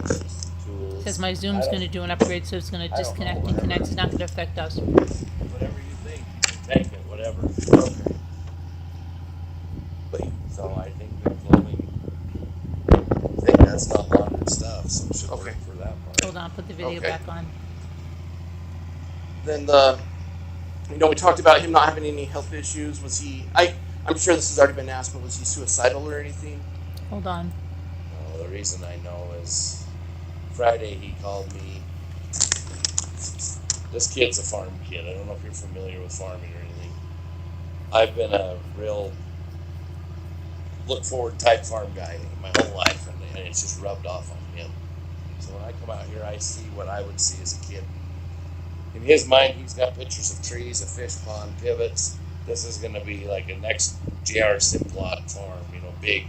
That's his mind. Friday he was talking to me about tractors and what he's going to plant. I mean, he was just upbeat as can be. Okay. So that's why there's no way in my mind do I think he was suicidal. Okay. All right. Was there? I know there's been some other names and stuff mentioned to the other detectives. Is there anybody else that we need to look into and talk to? I don't know. I think there's a guy named Kurt. And I'm not saying he's guilty or anything, but he's just real nervous and real. But he's been a friend of Dylan's, and he's been out here. He was out here when Tuesday. we were pumping that pond out because when the search and rescue saw a slip, you know, where he might have slipped, and we thought, well, shit, we're going to drain that pond just to see if he's in there. So he was out here, and that's his backhoe. There's a backhoe out here. That one? Right over there. That's his backhoe, I guess. Okay. And he came out here and started it, got it going because the water was coming back in, and made a dike right over there. We made some dikes right there so the water would flow back in. Okay. See that? Yeah. So he was out here helping do that and stuff. I've talked to him, but last night I was at the hotel, and I was out at midnight, out in the middle of the road talking to my parents. And I look over, and he's just standing by a building. And he was drinking, and he was just started crying. They think I'm a suspect, and started telling me how Dylan's somewhere being held hostage, probably, and shitting his pants, and he was drunk, but you just don't say that to the dad. You know what I mean? Right. And I got thick skin, and I can handle it, but... You said his name was Kirk? Was that Dylan's dad? Well, I don't know if it's Kirk or Kirk. He owns the saddle store. That must be Dylan's dad. Montana. Okay.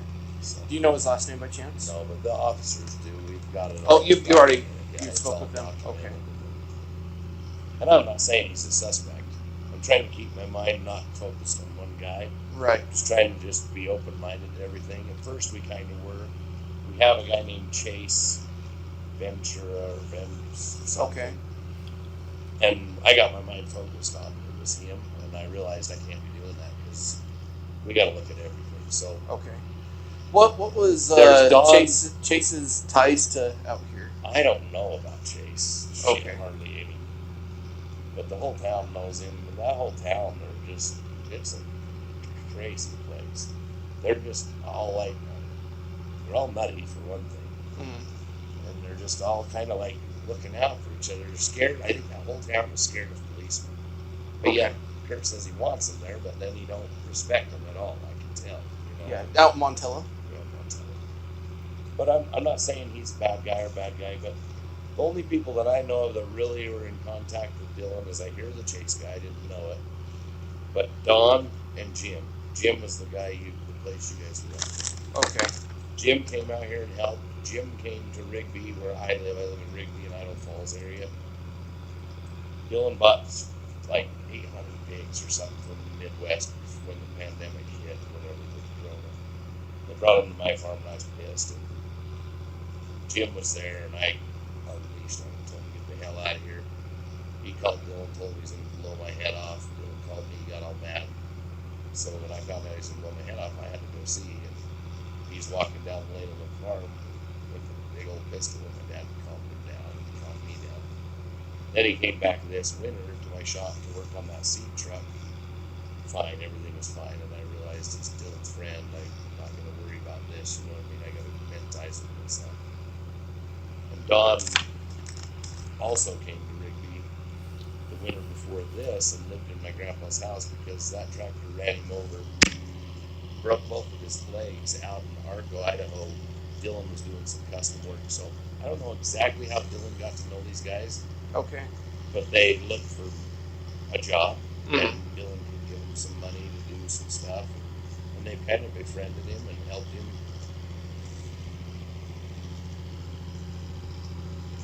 Don has been running this pivot. My dad asked him to come start it. He's been fueling up the tank and running this and doing stuff and doing electrical work just in the last few days too. Okay. But some people seem to think he's a person of interest, but I don't know, and I don't Okay. know. So that's about all I know of who he knows of Kurt. Okay. All right. I appreciate it. Is there anything else I can help you with tonight?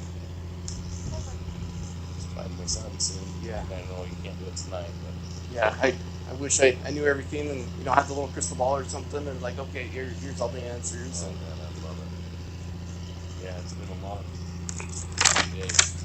yeah, for sure. So, like I've told all the officers or the detectives, that, are you going to be ever coming out here? Do you know? Or? Me personally, I don't know. I'm on patrol, and so as calls come in, we just bounce wherever the Patrol the outskirts. Of, yeah. Oh. Yeah, So we you're have a about county, you're county, right? Yeah. So you got a huge county. yeah we patrol about 5,400 square miles, and then we've got the Great Salt Lake in the middle of that as well. Find my son, he said. Yeah. Area that you guys covered, huh? Yeah, I've got 2 guys still back in town getting their butts slammed, and we're just trying to bounce Which everything. town is it? Ogden? So, do you know where Smith and Edwards is? Yeah. So we cover from Smith and Edwards to the Idaho border, Nevada up to the Cache County line, which is like Brigham City, the mountain range right there. Oh, you guys got a lot of stuff going Yeah. on.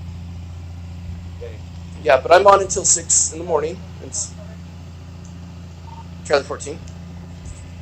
Copy of suspicious in the Lucin area. 10-4, what's the details? Somebody lives south of the sun panels in Lucin. So there's a well that has ran off solar panels. There's a drone in the area, and lights from a vehicle and the panels think that someone is trying to steal the solar panels. Is this the solar panels? Where out here? Somewhere out here, yeah. This is 10-4. by the Pigeon. Yeah. This is called Pigeon Peak. Something. Okay.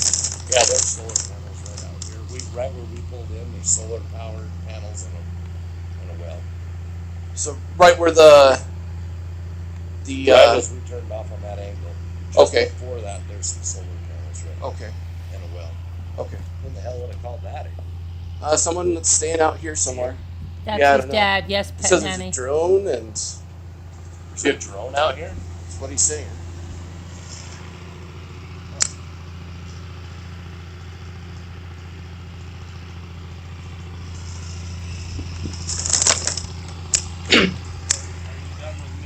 Yeah, I think we're good here, unless you've got other questions, and then I will. Oh, if you got to go do that, yeah, I'll be behind you.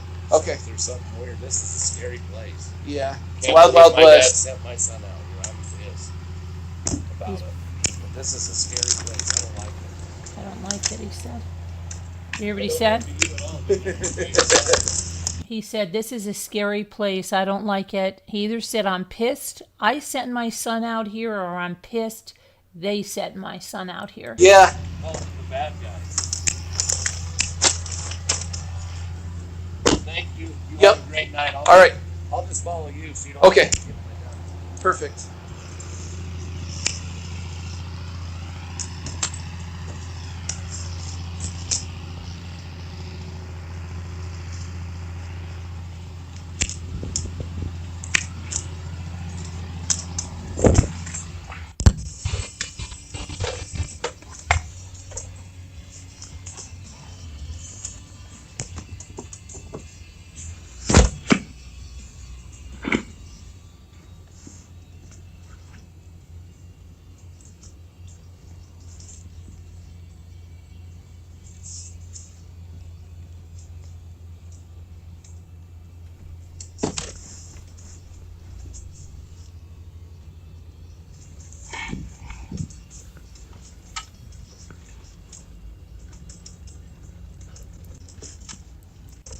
What the lights look like.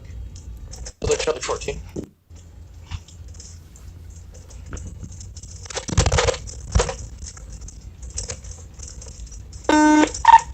Alright, so they're Charlie 14. Charlie 14.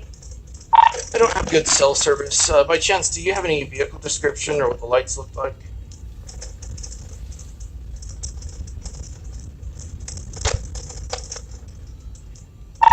It's a good possibility you see me. I'm to the east of that location where my light were on.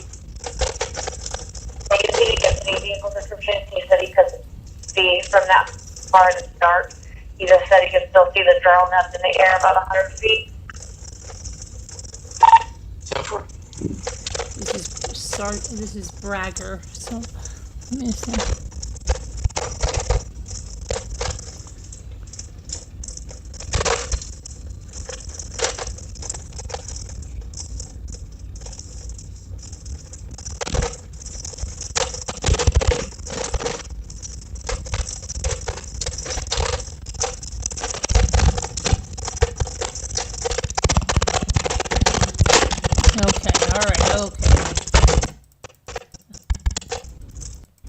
Anything else happens here? He's got another video. I'm just going to go to his other video, this Bragger guy. Let's see what this is.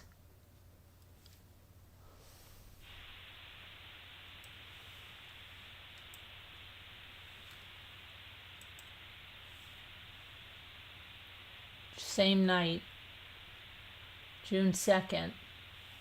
This may be prior to getting there. Yeah. This looks like prior. Let's see.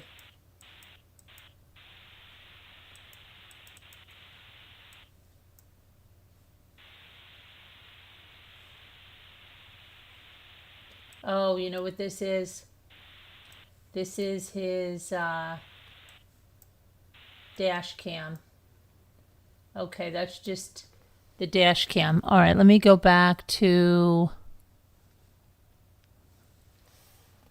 see what we're going to go in here and get here.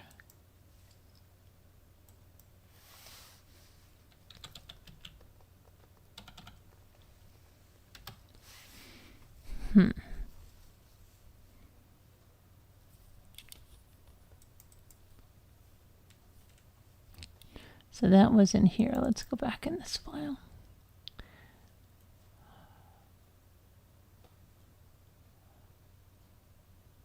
I have Jim Terry calls. Let's see here. Let's see. Deputy Wells, it says his first arrival. What is this one? Let's see.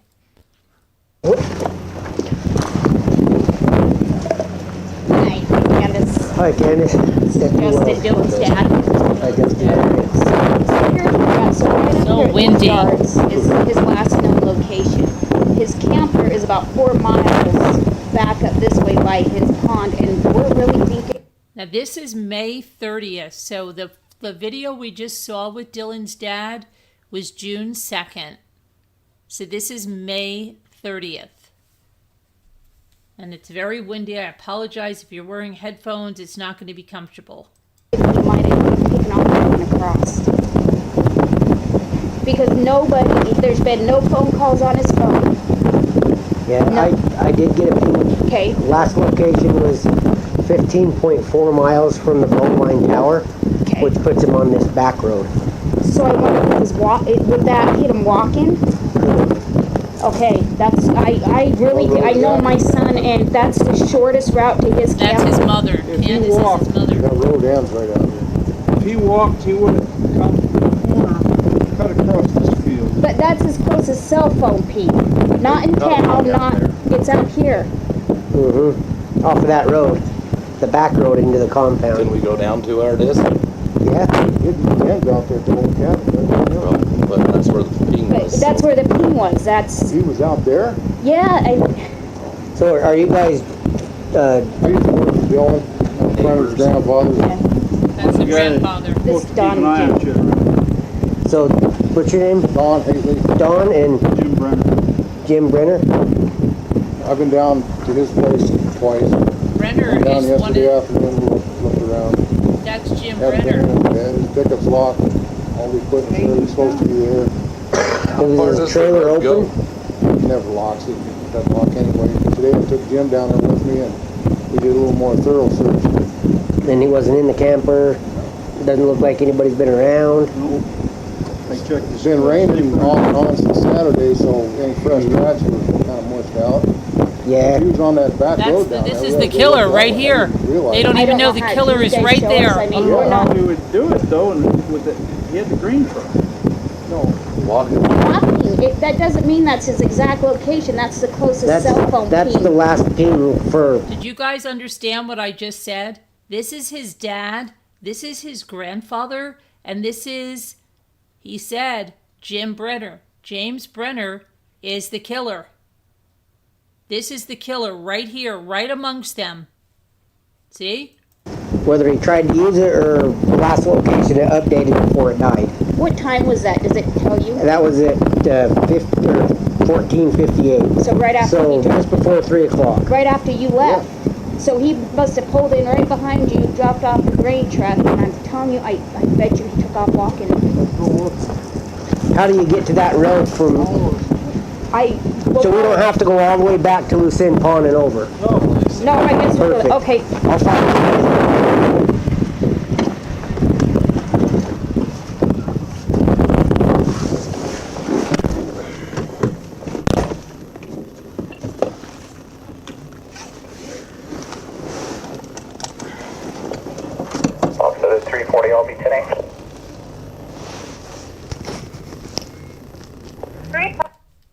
Hold on, let me go back in and get something else. So now we're seeing, wow. Hold on.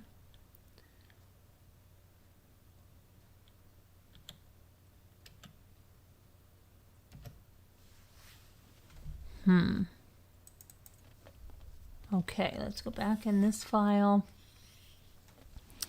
And we're going to look. That was called first response, right? All right, let's see here. First arrival. That was Deputy Wells' first arrival. So I have Deputy Wells. Let's try this one. Oh, this is his dash. That's probably going to be just, let me just check this one real quick. It's probably just going to be the dash of, well, let me see. All right, this is kind of different, so let me pull this over. This is 5:30. Wait, what did I say? 5:30? Yeah. Let's see now. Let's see what he's doing here. We can see the area. I don't know if this is that drive that they're all making right now. There's something in front of him, so it might be. No, they're going this way.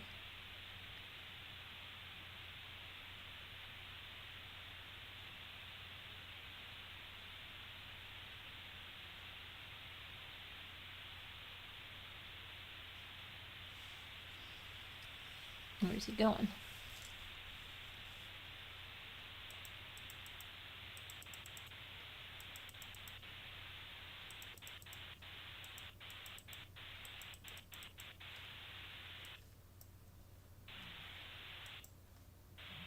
Okay, probably went in there to question somebody, so let me go back.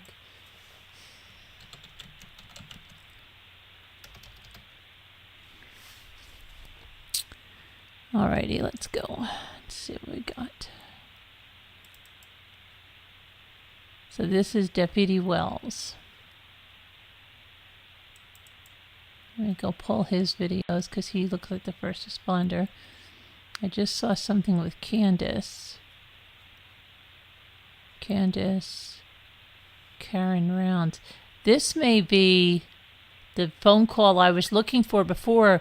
They called her Christy or something, but it's Candace. It might be this. Hold on a second. My official name is Katrina, but I go by Katrina. Katie. See? That's why I couldn't find it. This is the phone call. This is Dylan's mother and grandmother. All right. You can do a background check or something on me. What would we find if we did? Oh, nothing. I'm pretty boring. Okay, perfect. I like boring people. All right. I think I did get a speeding ticket in the last 5 years, but that's it. You know why I haven't gotten a speeding ticket in the last 25 years? Why? Because I'm a cop, and they usually just let me go. Yeah, usually, yeah. All right.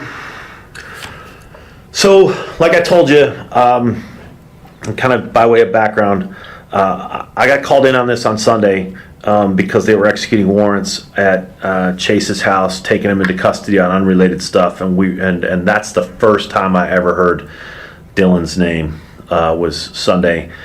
I've been involved in it since then. We met with the box elder. We were working out of Davis County on Sunday. We were at Box Elder County yesterday, meeting with the detectives there, trying to figure out what's been done, what needs to be done. We're going through Chase's phone, Chase being the individual that Dylan had a run-in with on the 25th. There's a lot of data that we need to go through in regards to that and developing leads based off of people that Chase was talking to around the time that Dylan went missing. My own personal opinion, I'm a little bit I'm suspicious in the manner in which Chase was kind of contacting law enforcement and you guys as well, trying to help and telling everybody that his name was cleared by you guys. I find that somewhat suspicious. And so we're still looking into him. But like I had said, the one thing that we really don't have, there's been a lot of stuff that's being reported on social media or, YouTube videos, and it's all kind of third-person information. And we want to get as granular as many granular details as we possibly can to construct a timeline related to Dylan, related to Chase, and any other individual that kind of comes across our radar, and focus on that. One of the things that was told to me by your mom was that there was some nurse who was working with some old man in the Montello area, and who was saying stuff like, well, it sounds like that Dylan's probably being held like those 3 women were being held a couple years back. And, while that's very anxiety inducing for everyone in the family to hear that, I'm curious as to what this old man's source of information is, or what the nurse's source of information is. I mean, a lot of times. I know. It sounds very crazy, and you will not hurt my feelings by being blunt with me whatsoever. You can be straight up honest. I can handle any of that kind of stuff. So we got a call from this nurse she was involved. She is out of Elko, and she is kind of a liaison or helps assist with the state when there has been domestic violence. She helps give those people resources to rehabilitate and get back on their feet. Okay. So she was called out to Montello on Sunday, dealing with an old man that was in a shed or something like that. I don't know all the details of all of that kind of stuff, but he kept saying to her over and over, and she had never heard Dylan's name before yesterday. Okay. And so he was out there with this man, and he said, they're doing the same thing to Dylan Rounds that they did to those other 3 girls. And she said, what do you just kind of ignored it. And then he said it again. He said, they've got Dylan, just like those 3 girls. And she actually was the person that assisted to get 3 girls out of a situation where they were being held by Troy Wadsworth against their will. There was an 11-year-old girl and 2 grown women, and they had no shoes on. They were being held there. I don't know all the details of all of it, but at one point, Kurt Wadsworth. So there's 2 brothers, Troy and Kurt Wadsworth. I don't know if their names have come up to you at all. They're in the cast of characters here. I've heard Kurt. Okay, Troy is his brother. Troy is the one who was holding these girls against their will.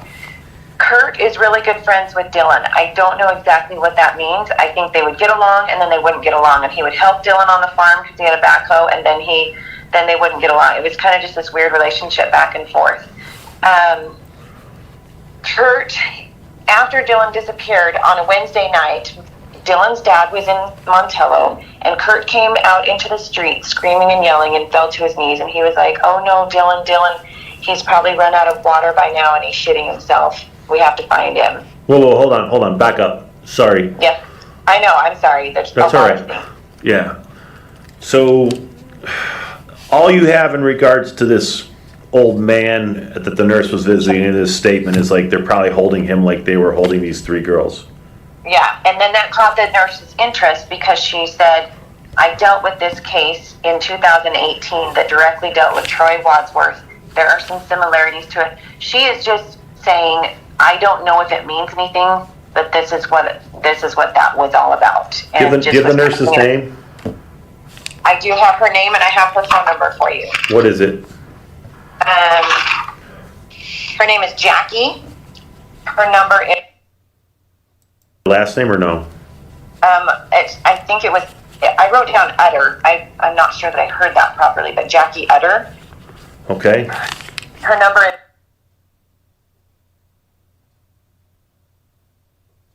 It's redacted right now. Okay. And she's scared to step forward because she says, I'm breaking HIPAA laws by doing this, and I'm not supposed to be talking about any of this stuff. And so I don't know. I'm not trying to screw anybody's life over more than everybody's been screwed over at this point. I'm pretty sure that we could get that information from her without her having to worry about taking the stand. And frankly, I mean, once again, I have to consider the source. I don't know. I mean, like an old man living in the shed. I mean, how lucid is he? How coherent is he? I know. You know. That's every bit of information we get back that we get from people. We circle around to that. Can we trust them? I don't know. It sounds like it is the wild, wild west down there. Everybody's got a gun. Everybody has a story about holding someone up, somebody else being held up at gunpoint, robbery. It's wild. It's wild down there. Okay. Well, that's good to know. Because I plan on being out in that area. Soon. Be careful. All right. So tell me about this Kurt. Dylan's dad had a run-in with Kurt Wadsworth. Yes. So hang on. Candace just said she's ready to be patched in. Would you like me to patch? Yeah, sure. Okay. Good. Let me see if I can remember how to do that. Candace is his mom. This is the grandma, I guess. Candace is the mom. I think. Candace Katrina, right? I'm so confused. I need a freaking whiteboard here. I didn't know this was this involved here.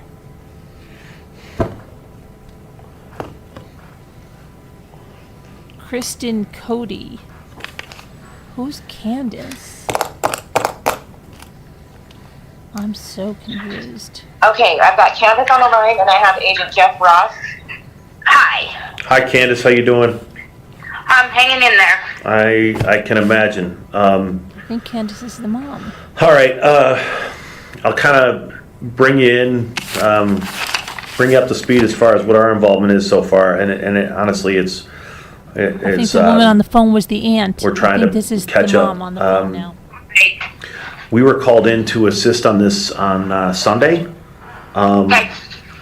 The Davis County Sheriff's Office was with the Box Elder County Sheriff's Office was executing search warrants at where Chase was living, and when they took him into custody.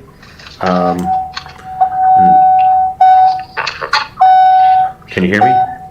Yep, I'm fine. It just started to pick up. We're just getting ready to head down there. Gotcha. And so we've been involved ever since then.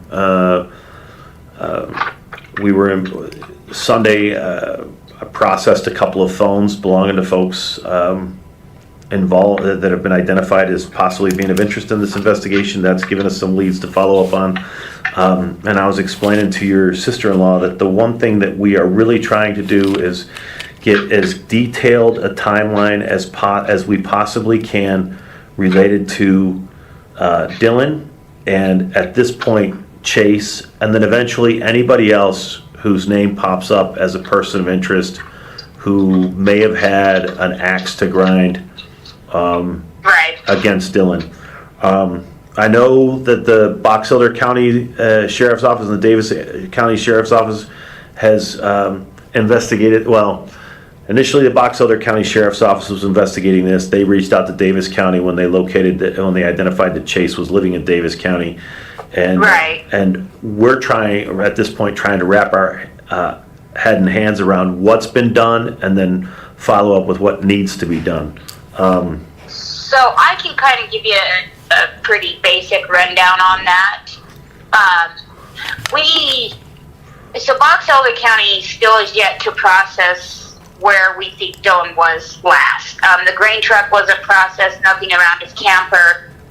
Idaho State Police actually have the pickup now, and they're going to process that for us. Box Elder has the boots, the gun, and the key fob. Now, I don't know if they told you the gun and the key fob came back while we were searching. Yes, I am aware of the fact that things that were not... that when Box Elder County initially took a look inside that camper trailer, there were certain things that weren't there, and then they came back later, and certain things. No, I'm not. And I haven't my axe grind with them. Box Elder County did not take a look at it until stuff started coming back. They did not even step foot in that trailer until Wednesday or Thursday. Otherwise, at all, I mean, we've got the best documentation we had. Katie took an amazing video. Unfortunately, right where the video cut off is right where the gun was found because she was standing right by it, but it was not there the day she took the video. So Box Elder County has no documentation, no photos, no nothing before that evidence was found because they were never in it. Okay, all right. Let's do this. So, Let's do this. Walk me through the timeline as best you can related to Dylan as far as you know it. And then I'm going to pay particular attention as to where you're getting the information from, whether it's your own, someone told you that, they personally saw it, or if it's third-hand information. So I'm trying to figure that out. Because there's a lot of I've heard, that so-and-so did this, and that's problematic for us because stuff gets lost in translation as it gets communicated. We need to stay with facts. So I will walk you through factually what we know. Okay, and then how you know it. Yes, so we know factually on May 26th, Dylan was in Montello and had lunch because the charge is on his credit card statement. Okay. So we know, we can pinpoint that day. Now, where things got funky is that... Where was he eating? At the Cowboy Bar. There's only one place in town. There's nothing else. So he was at the Cowboy Bar eating, which is a bar restaurant. It's not just a bar, so minors are allowed in it. Okay. So we know that for a fact. Now, we were told that when they... Do you know what time, roughly? We can, I think Elko has it on the credit card statement. I can get that. Called the credit card company, and they could not pinpoint an exact time when that transaction was made. We already tried. Okay. Okay, so we just know he was there by eyewitness and credit card. Now, come Friday, May 27th, that is where there is a question because it is hearsay, and Kurt and his family has changed their story 15 times whether Dylan was there Friday or not. So we do not know Friday if Dylan was in Montello. We absolutely do not know that. Nobody can keep their stories together. Okay. So we're going with factually that the last time he was in Montello was Thursday the 26th. And But hang on one second. Cody. I'm sorry, ma'am. Who's Kurt? You said they couldn't keep their story straight. Wadsworth. Kurt Wadsworth. Kurt Wadsworth. Yes, and they were he was interviewed by Box Elder and Elko together. Right. But not until Saturday, June 4th, because they just, like I said, they just haven't done anything. So it was clear a full week after we figured Dylan had been missing, a full 5 days after we reported it, that they actually interviewed this guy officially. Okay. All right. So so what have you heard as far as where he was on the 27th? We've heard he was in Montello, and we've heard he wasn't. Now, we have eyewitnesses, Val and her husband, and I can provide you with their contact information, that they were the ones out there that were doing the caves and the rocks and blacklighting for scorpions Friday night. They're out there all the time. Who's they have the pictures. Val and her husband, they came forward. They were there. We don't know them. They were people who like to camp in the area that came forward with information that they were there on Friday night. So they were. Okay, all right. Sorry. The use of pronouns sometimes confuses me. So when you say they, you're talking about Val and her husband. I've heard, are these the individuals who provided information as far as like when it was raining and stuff like that? Correct. Okay. Yes. All right. So Val and her husband were out in the area of Lucin. Lucin they camped. and Montello?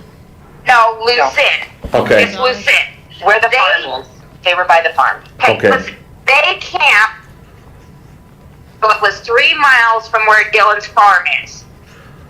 They say, and I can provide you their information, and we also have their statement. Actually, Elko has it now. At approximately 11 o'clock at night, they could see Dylan's tractor lights on Friday, May 27th, trying to finish getting his crop in before the rain, which makes complete sense to us as a family, and I don't think anybody else would be in his tractor, but they could see the tractor lights at 11 p.m. because they were out black lighting for scorpions. So Friday night, 11 p.m., May 27th, you believe you have accurate information from Val and her husband, who have like no axe to grind whatsoever. They just happen to be camping in the area. They could see the tractor light, and he was putting in, he was like putting in his... He was drilling his grave. What exactly is he growing out there? Triticale right now. It's a form of grain that you use for cattle feed. What's it called? Triticale. How do you spell that? Tricatle.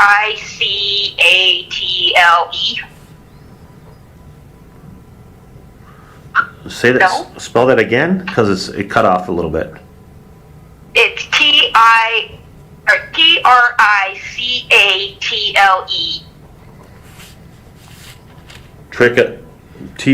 Okay, I just googled it. Would you Google it, please? Yeah, I know the word, but I can't spell it. It's T-R-I-T. Okay. I-C-A-L-E. Okay. Wow, I was so happy. Yes, Triticale. All right. It's one of those weird ones. Gotcha. So Friday night, you believe he was, running the tractor, and you're basing that off of Val and her husband. What's their contact information? And you say they've already been interviewed by law enforcement? No, they have not been interviewed by law enforcement. They have an official statement we have. Elko County has it now. But her number, let me give you Val's number. They're in South Dakota right now, but they will still be reachable. They're at another rock convention. Okay. Their number is... we can move on while I get the number pulled up. Okay. Oh, I got it. Here we go. Okay, it's redacted there. They're giving the phone number. So this is Kurt Wadsworth coming up here. What I have... And she can give you a very good, exactly what the weather was doing. She sent me pictures at 8:43 Saturday morning with standing water on the ground. Okay. And they are time-stamped photos. So these people have no reason to lie. They just came forward when they seen he was missing. Gotcha. And that was... They believe they observed at least his tractor 11 o'clock at night, May 27th. All right. Correct. They did not physically see Dylan, but they observed his tractor and they could see the lights. Okay. All right. What did Kurt say that he was doing in town when he saw him on the 27th? Did he speak to him, or did he just say that he saw him? We've had dozens of stories out of Kurt, so I can't say because we don't know. He has such conflicting stories. We can't put it together on whether he was actually there or not. Okay. I have Kurt's daughter. She lives here in East Idaho where I live, and she messaged me, and her husband messaged me. I have screenshots of both in case they deleted them. Both of them, they went there for Memorial Day weekend. Correct. And they both claim that they saw Dylan on Friday night. And when I asked them where, they didn't say where. They just said they saw Dylan on Friday. And this is Kurt's daughter and her husband? Yes. They go down and they ride ATVs around the area and spend time with family. Yes, and let me tell you something about Kurt's daughter. She has inserted herself. She has reached out to my sister, which I will give you my sister's phone number so you could talk to her about the conversation. She actually thought she was talking to me, saying, why in the hell are you in Montello? This was last Saturday. What are you doing down here? She's all over the board, just like Kurt is. That's why we can't pinpoint Dylan there because we keep getting conflicting stories. So now Kurt's saying no and his daughter's saying yes. Okay, So gotcha. All right. Yeah. So Kurt's daughter and her husband are saying, we saw Dylan in Montello on the night of the 27th, and Kurt's saying no, he wasn't there. Yeah, first Kurt said yes, then he said no, then he was all over the board in the interview, I guess, when the detectives went out and interviewed him, and Nevada was there also. Lieutenant Fisher in particular is a good one to talk about because he's the one who really explained to me how Kurt was all over the board. He couldn't pinpoint Dylan there. He couldn't remember his dates, everything was all mixed up when he was finally interviewed. So we don't have credible eyewitnesses is how I would put it, of pinning Dylan there. Okay. But that, but that could be one of two things, right? That could be legitimate confusion as far as the dates, because, or it could be that they're trying to hide something. Correct. Right? So. Correct. And yeah, we don't know. So that's where we're at with Friday, May 27th. Okay. All right. So there's some question as to whether or not Dylan was in Montello on Friday night. Right. Which, to me, as bad as he wanted to get his crop in, and Val and her husband seeing the tractor lights, I don't know. To me, I'm thinking Dylan's out there planning. In my head, as mom, as knowing Dylan, I'm thinking he's out there focused on getting his crops in, not being social in Montello. That's my personal. So I guess the question I have is this, and I haven't been able to put eyes on that area yet, but we'll probably be doing so shortly. What's the likelihood? He's working on the farm or ranch, and then needs to go into Montello for something. Figures while he's there, grabs something to eat, and then comes back and is working late into the night. That is an absolute possibility. Okay. But there was no charger on his card, and the only bar that serves food. So Kurt's family owns the saddle store and the cowboy bar. The saddle store is only open to the public one day a week, and I believe it's Saturdays.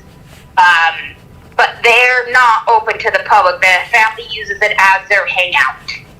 So if Dylan would have went and got something to eat, either it would have been at the cowboy bar and he would have paid for it, and then maybe went and socialized, or he could have ate at the other bar with the family. But I mean, it's consistent charges on his credit card statements when he goes into town and eats. It's at the cowboy. There's tons of those charges on his credit card. So it is absolutely a possibility. There's just, we have no fact to it. Okay. All right. Gotcha. All right. All right. Then so Friday, the timeline. We've got a bunch of question marks. Correct. But the most credible thing you've got is Val and her husband saying, "Hey, we saw the tractor lights going a couple miles from our campsite." Let me tell you something. What would be very helpful. So Dylan's tractors, his own personal tractors, are all broke down. They're all in mechanical issues. So he borrowed Randy's tractor, and Katie, do you have Randy's last name? No, but I can find that. Yeah, I've got it on my phone. I will get it, and if I can get you guys' email or however you want to communicate, we can get you all that. So he had Randy's tractor. Now, Randy's tractor does not have an active GPS on it, but you can still pull off of the ECM and see the running hours. But Fox... You there? Hello? Hello? I have the data. There she is. She's here. Okay. Yeah. What's an ECM? So an ECM is your computer, same thing you have in your pickup, semis have, that you can pull information off the computer that will say the tractor was running at this time. It will tell you everything. Okay. So if we pull the ECM on that tractor and it says it was running from 6 o'clock at night until 11 or after, we know Dylan was not in Montello because that tractor was running. Okay. And I know Randy, I'm sure Randy would let us have access to that to put the timeline together. But Fox Elder let him take the tractor and has never reached out to him to try to pull this information. So Randy has the tractor back now? Correct, and he's in Rupert, Idaho. Randy, and you don't know his last name? We'll get it. And you say he lives where in Idaho? Rupert, I believe. Yeah, Rupert. How far is that from Lucin? About across the desert, 70 miles. If you go over Grouse Creek, if you go around 130. Okay. I have his name and number for you. All right. What is it? Randy Ketterling, Ketterling. And what's his number?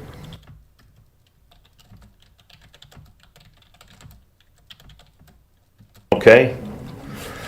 All right.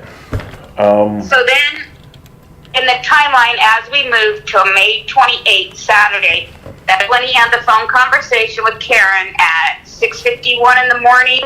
Yes. And said he couldn't talk to Grandma because he had to get his grain truck in the shed because it was raining. Now, Dylan's grain truck that he keeps a seed in does have a tarp, but it has holes in it. Yeah. So the rain can still get into the seed and move it, and he was frantic about getting his grain truck into the shed. That was the last communication from Dylan with anyone. Okay. So Saturday evening, Grandma still hasn't heard back from him. Sunday, she reaches out to Don Hately, which is Hately, who has helped Dylan for the last couple years that Dylan recently fired approximately 7 to 9 weeks ago. And I'm going to go through my text messages, but Dylan and I had a phone conversation about it, but I don't think he ever texted me about it. Okay. So Don tells Karen he is going to go check the trailer. He's going to go around the trailer, and then he brings in Jim Brenner, which is the gentleman that squats on the land where Dylan's green truck is parked. And they are continuing to try to go back, see if they can get in his pickup. It's locked, looking around, walking everywhere. When we arrived on the scene Monday with all that had been going on and everything, there was not a single track. There was no way those men were out there actively looking for Dylan around his pickup without leaving a trace. There's no way. Was the ground still wet around? Now, when you say Dylan's truck, are you talking about the truck that's parked in the shed, or his pickup truck and his camper? Which is 5 miles away at his camper. Correct. When we arrived on Monday out to Dylan's camper, so we all went to where the green truck was first, met with law enforcement, search and rescue. Then it was later in the evening, we all went to the camper. Hold on. Sorry. Let's do this chronologically. So, May 29th, Grandma reaches out to Don Hately. Hey, I haven't heard from Dylan. Can you go check on him? Don tells Karen, hey, I'm going to go check it out, and I'm going to do it with this Jim Brenner character. And what is your understanding as far as what Jim and Don do? So our understanding is first Don goes and checks out the camper and pickup truck himself, and then he goes and picks Jim up later, and they go do it again later in the day. And walk around the pickup, it's locked. They're looking inside to see if they see his guns. Said they went in the camper looking for Dylan, trying to see if Dylan's around. And nothing. So they actually went into the camper? That's what they told us. Okay. And you could talk to Karen on exactly what they told her, but when we arrived and talked to Jim, Jim said they did go in the camper. Okay. At the time that Karen spoke with Jim and Don, or just Don maybe, was right around between 3 and 4 p.m. on Sunday.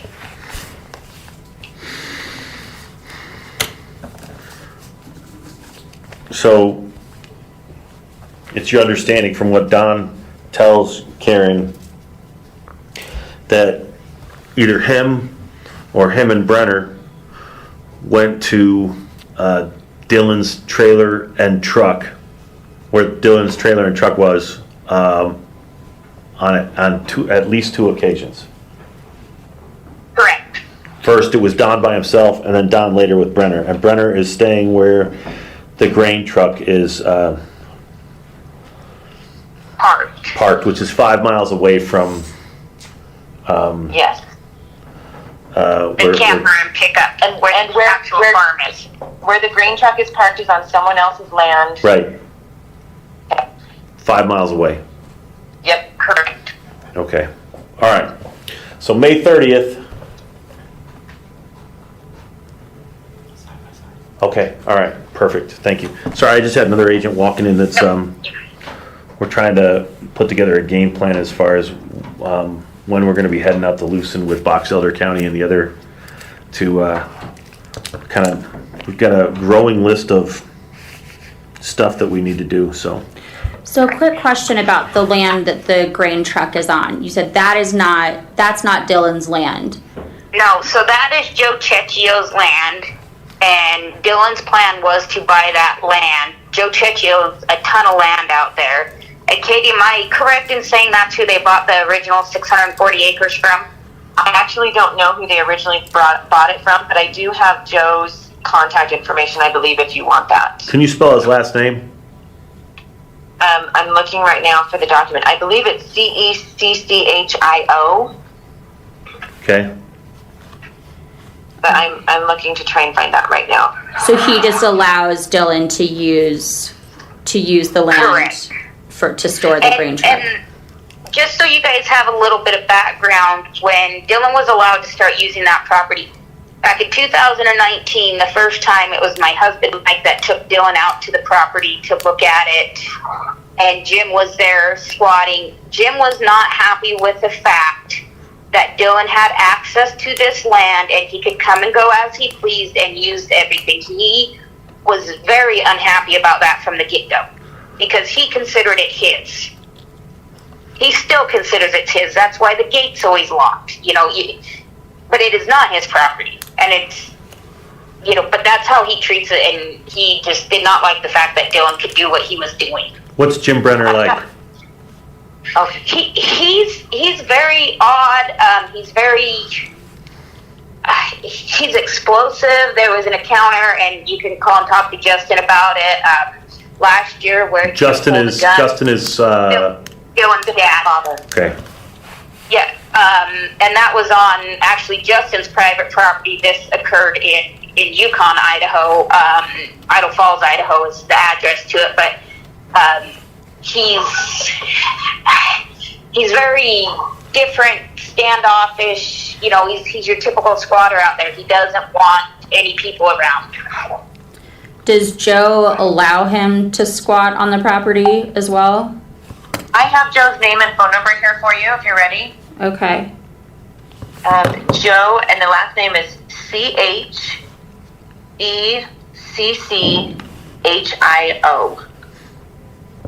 The number is 8. It's redacted, but if you want to He sent us a document giving anybody permission to access the property for whatever reason to search for Dylan. Can I get you to email that to me? Of course. What's the email? J as in Jeffrey, S as in Scott, Ross, like the department store, dress for less. So jsross@fbi.gov. Okay, sending that right now.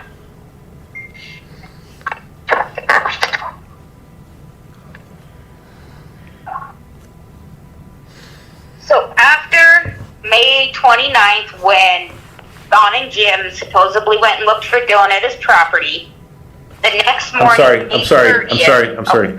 I wanted to get more... You were telling me about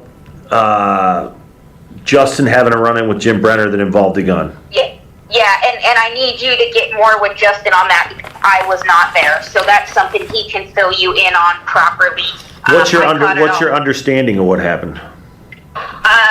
They were on the great-grandfather's property that Justin and the family had sent spot. They were slaughtering pigs, and there was a run-in at the vet.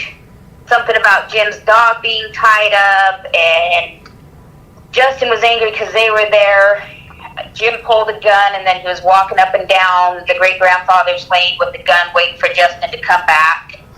Like I said, I have got it from Dylan and just a little bit from Justin since we've been out looking for Dylan, but I don't know the whole... When was this? It was back this last summer. Where was it? In eastern Idaho at the family farm, just on county line in between Rigby and Idaho Falls. Okay, gotcha. So- How far is that from this Joe Cecchio's property? 240 miles. Okay, gotcha. So Jim was 240 miles away from where he squats? He was helping Dylan slaughter pigs. Okay, That's gotcha. what they were doing. Him and Don both were helping Dylan slaughter pigs. So he had hired him to go up there to help slaughter the pigs. Okay. And something happened between Justin and Jim where Jim ended up brandishing a firearm. Correct. And like I said, Justin can fill you in on the details of that. Okay. And I'll lead more in this next part. I'll give you a little bit more about Jim's character. So after Sunday and nothing from Dylan, Monday, Karen reached out to Dylan's best friend, JD, to see if he had heard from him. From there, JD reached out to me to see if I had heard from him. I then reached out to Justin, so we made our triangle of who Dylan talks to, and none of us had heard from him, and that's when we all headed to Lucin. It was Monday, May 30th. So it's not uncommon for one person to go a couple of days without hearing from. Correct. But it's really uncommon for him to not contact anybody in that period. Exactly. Okay. Yes, that is correct. So on the way down to Lucin, I called Box Elder Sheriff's and I made the report that he was missing. Now, this is, to me, is important when Hold on, slow down. Where does JD live? Rigby, Idaho.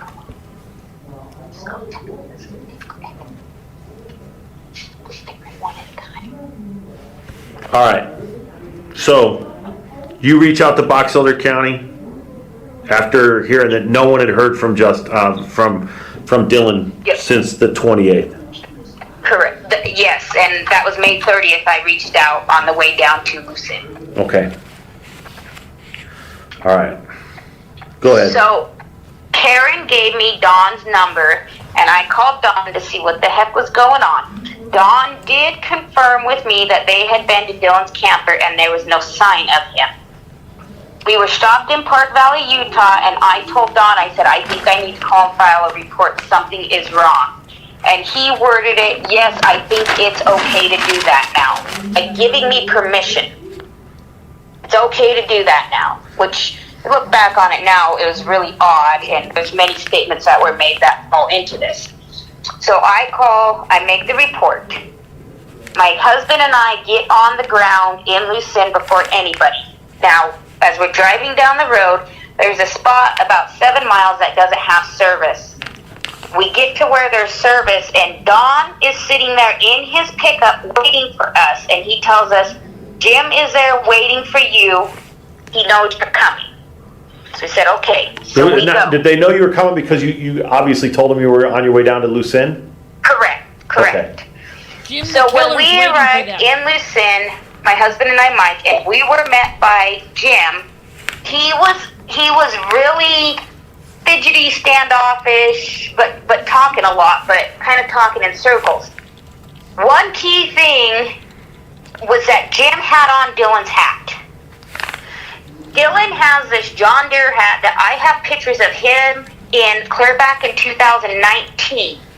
It is the only hat he has ever kept clean. It is the only hat he has ever taken care of or had for a long period of time. This hat came from my brother-in-law. He worked at John Deere. It was a special edition only employees got. From there it was given to my husband. He didn't like the hat and Dylan took it, and he has had it ever since. Okay? Jim had this hat on. Dylan would not give him that hat. At this time, our minds are not focused. We don't think a whole lot about it. I didn't. Mike, my husband, he instantly was like, he's got on Dylan's hat. He also was very, very adamant about telling us I had to get in Dylan's green truck and move it because he backed it in too far and hit my horse panel. He must have told us this 15 times. Not only did he tell us, just us this, but when Justin arrived, when Larry and Karen arrived, when the sheriffs arrived, he was very adamant for everybody to know he was in that grain truck and had to move it. Like, very over adamant. You know, my fingerprints are in it, my DNA are in it type of adamant. Did he say that specifically? My fingerprints, my DNA, or No. is I'm saying that's what he's getting at. Like, I've been in this truck. I had to move the truck. Like, almost in a panic, needing us to know he was in that truck. Is the green truck his personal truck or the grain truck? It's the grain truck, not green truck. Oh, the green truck. I'm sorry, I misheard you. Yeah, it's his grain seed truck. Okay. The grain we truck can call is- it a 10-wheeler. That might make it easier.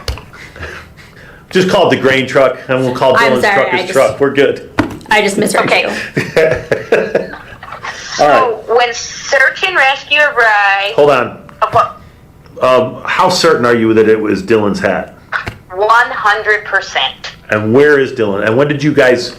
So he, your husband, what's his name? Mike. Mike recognizes it immediately. He says he's wearing Dylan's hat. What is the thing about the hat that made you recognize that you can automatically tell that's an employee-only hat? Like, what is it that makes it different? My brother-in-law, it was given to him. He was an employee of John Deere. Right, but like, how can you differentiate that specific hat from like just any old John Deere hat you can go purchase? It's the ones they only gave to the employees. It's one of the special editions that the employees get. I mean, does it say special edition on it? Does it? No. Is it a different color? Yeah, it's a total different hat. Like I can send you guys a picture of the hat. It's one of the ones John Deere employees got in their packages when they hit a bonus or Christmas or something like that. It's not one they sell in the cases. Yeah, if you could send a picture of it, that would be helpful. Yep. And like I said, well, the last time we seen Dylan, we went down to Independence Valley last weekend of April, and where Dylan was helping do some custom work, and the hat was sitting on the table. He didn't ever wear it when he was working. It was just one he really liked and took care of. Okay. Gotcha. So And Brenner's walking around wearing it the day that you drive down there. yeah, Jim has it on the day we get there, and he actually wore it for 2 days, and then he took it off. My brother-in-law also noticed it when he got on the scene, and Colton, Dylan's brother, and JD both noticed it. We all know. You guys don't happen to have pictures with him wearing it, do you? No, because we weren't even in that. No, not Jim wearing it. Of your boy wearing it. Yes, I've got pictures of Dylan wearing it. No, I actually meant of Jim wearing it. Like, on that day when you were taking pictures, did you happen to get a photo that had... We weren't taking pictures that day because we were expecting law authority and search and rescue to do their job. We weren't thinking we needed to be taking pictures and documenting. Okay. I showed up on Tuesday and I did take pictures. I tried not to look like a crazy person out there taking pictures. I'm going to look through what I have and see if there's any pictures of Jim in the background. I will search through those while you guys are talking. Can you also send me a picture of Dylan wearing that hat? Katie, if you want to get on Facebook, actually, I can do it while we're taking. There's the one with him and Rory. There's two of them that I have. The one with him and Rory's back in 2019. I think the other one's 2021. And I'm sure I got more as I go through them. So as we moved along in the search, search and rescue got there. Here, Katie, I'm sending you this one now. You can email it over. Okay. And this is a photo of what? Dylan in the hat. Okay. Okay. Search and rescue got there. This is So Officer Wells- this is May 30th. Monday, May 30th. Search and rescue gets there. Officer Wells gets there first, then search and rescue gets there. Search and rescue arrived approximately between 4 and 5, I believe, and then they got their game plan together, you know, where they were going to search. Officer Wells is with Box Elder? Box Elder, yep. And it was about an hour into the search, they found the boots behind the dirt pile. Now, the dirt pile is directly behind where Jim's camp trailer is. Directly behind it. And so they took me and Justin over there and showed us the boots, and we just both looked at each other. We knew instantly. My son is so particular about his boots, the way he walks in them, the way his sidestep is, and you can see his foot pushes out, the way he doesn't put his pants over them, so the tops of them are shrugged down. Correct size. It was his size, 11 wide. He switched to 11 wide last winter when he started wearing bigger socks and the other ones were hurting his feet. He used to only wear 11s, then he moved to 11 wides. They were Dylan's boots. Hang on, I just got the email with the hat. Yeah. Oh yeah, that doesn't look like your that doesn't even look like, I wouldn't even think that was a John Deere hat from looking at it. But Okay, exactly, because it's a special edition, and that is the hat Jim had on. So you figure that first picture in the overalls is 2019. This picture here is Christmas 2021. Ooh, okay. I only got one picture that came through. Stand by. Oh, here it The came. The second second one's one. on its way. Okay, so it hasn't changed. Well, it's still in. And Good shape. who's that in the picture with Dylan? Which one's my mom and one's my husband's dad, Roy. Okay, gotcha. So the hat is well taken care of. Correct. And We has have very been out for of years. character for Dylan. He doesn't take care of stuff like that. No, he doesn't. But he loved that hat. He's a cute kid. Yeah. He's about the same age as my boy, or one of my boys, I should say. All right. So you find the dirt, you find the boots, and you know they're his boots for all the reasons you stated, directly behind Brenner's trailer. Correct. Now, where is that in relation to the grain truck? So it's about 100 yards behind the grain truck also. I'm sending you a video right now of the dirt pile where the boots were found, and I zoom in and you can see the shed where the truck was parked. Okay, you say about 100 yards behind where the grain truck was parked. Yes. All right. Is that east, west, north, south? What? South. South of the grain truck? Yes. Okay. And Dylan's camper is in the complete opposite direction. Wait, hold on. The grain truck. What do you mean, Dylan's camper? We're talking about where the grain truck is, right? Correct, but from where, okay, so you got the grain truck. Yes. So think of the grain truck being in between the camper and the boots. The boots were found away from the direction that Dylan's camper was in. So say if you would have been walking or what, you know. Okay, I gotcha. All right. It's in the, Okay. Yeah, it's Yes. in the wrong direction. Okay, gotcha. So, and Dylan's camper and truck are located approximately 5 miles to the east of where the grain truck is stored. His pickup and camper, yes. Gotcha. And Dylan's boots were found in the opposite direction, directly behind Brenner's trailer. Like southwest, Okay. but totally in the opposite direction. Okay. All right. Gotcha. And how far from the grain truck is the area where Brenner squats? 20 yards. Okay, so right there.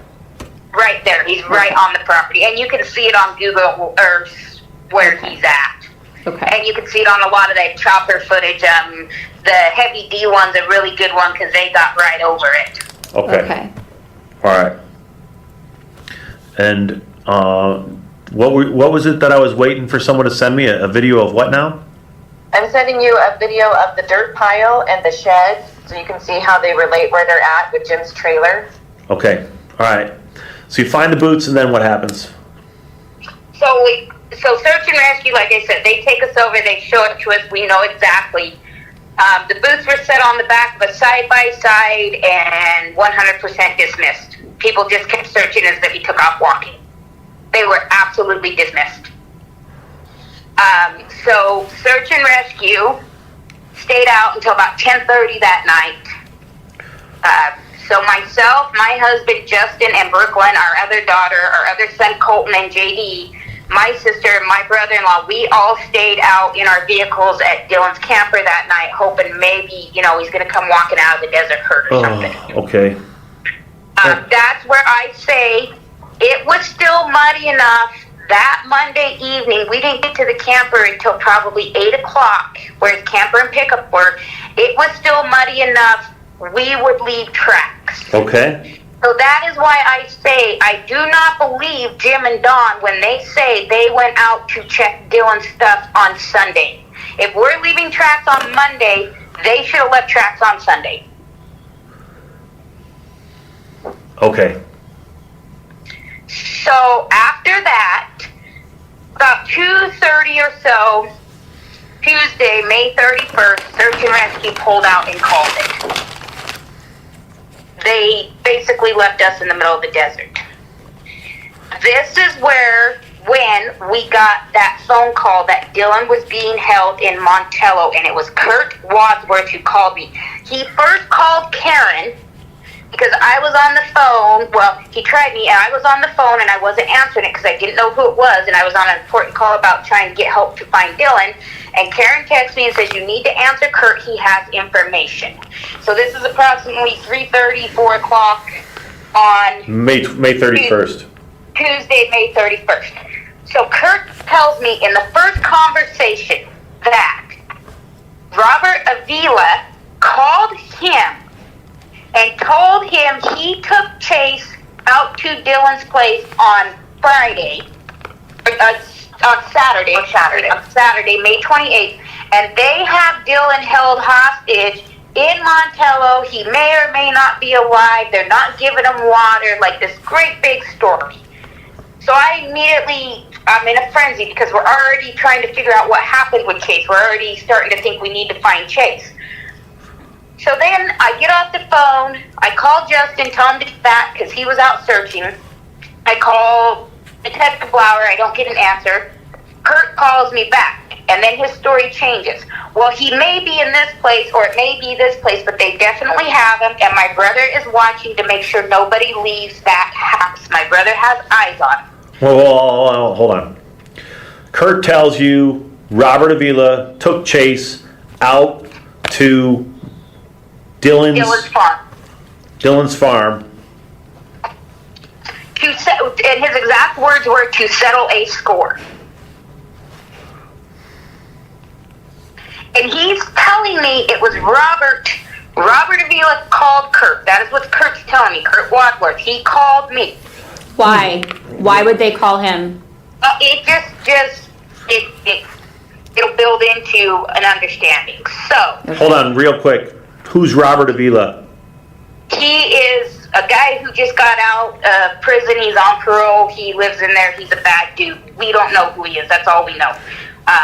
I know the Elko County Sheriffs have been trying to reach out to him to interview him because he hit me up on Facebook trying to tell me these stories this weekend, but it needs to fit in the timeline. If you want a timeline, we got to do it in the proper order. Yeah, no, I get that. One thing I would like you to do is if you can send me a link to Robert Avila's Facebook page. Yes, I can do that. Okay, all right. So Kurt Wadsworth calls you on May 31st and says, hey, I just got a phone call from Robert Avila. He took Chase out to Dylan's place on May 28th to settle a score. And they have him. They have him in Montello. They're holding him. He's being held hostage.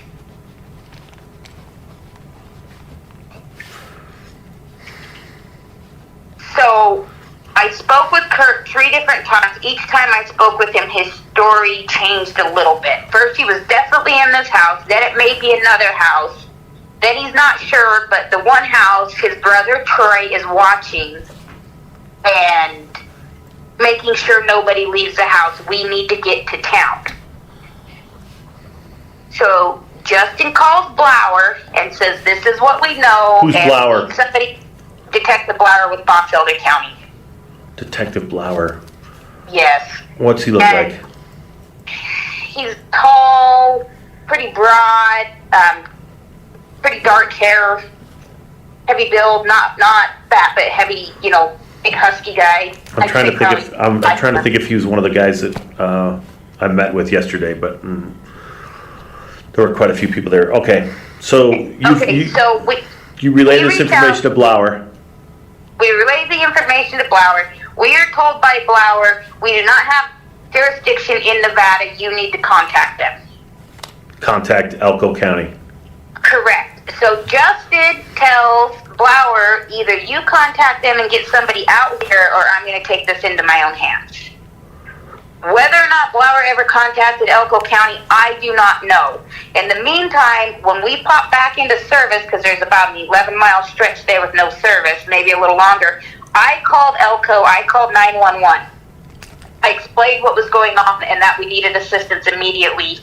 I was instantly reached out to by one of their deputies, and they brought out 6 deputies.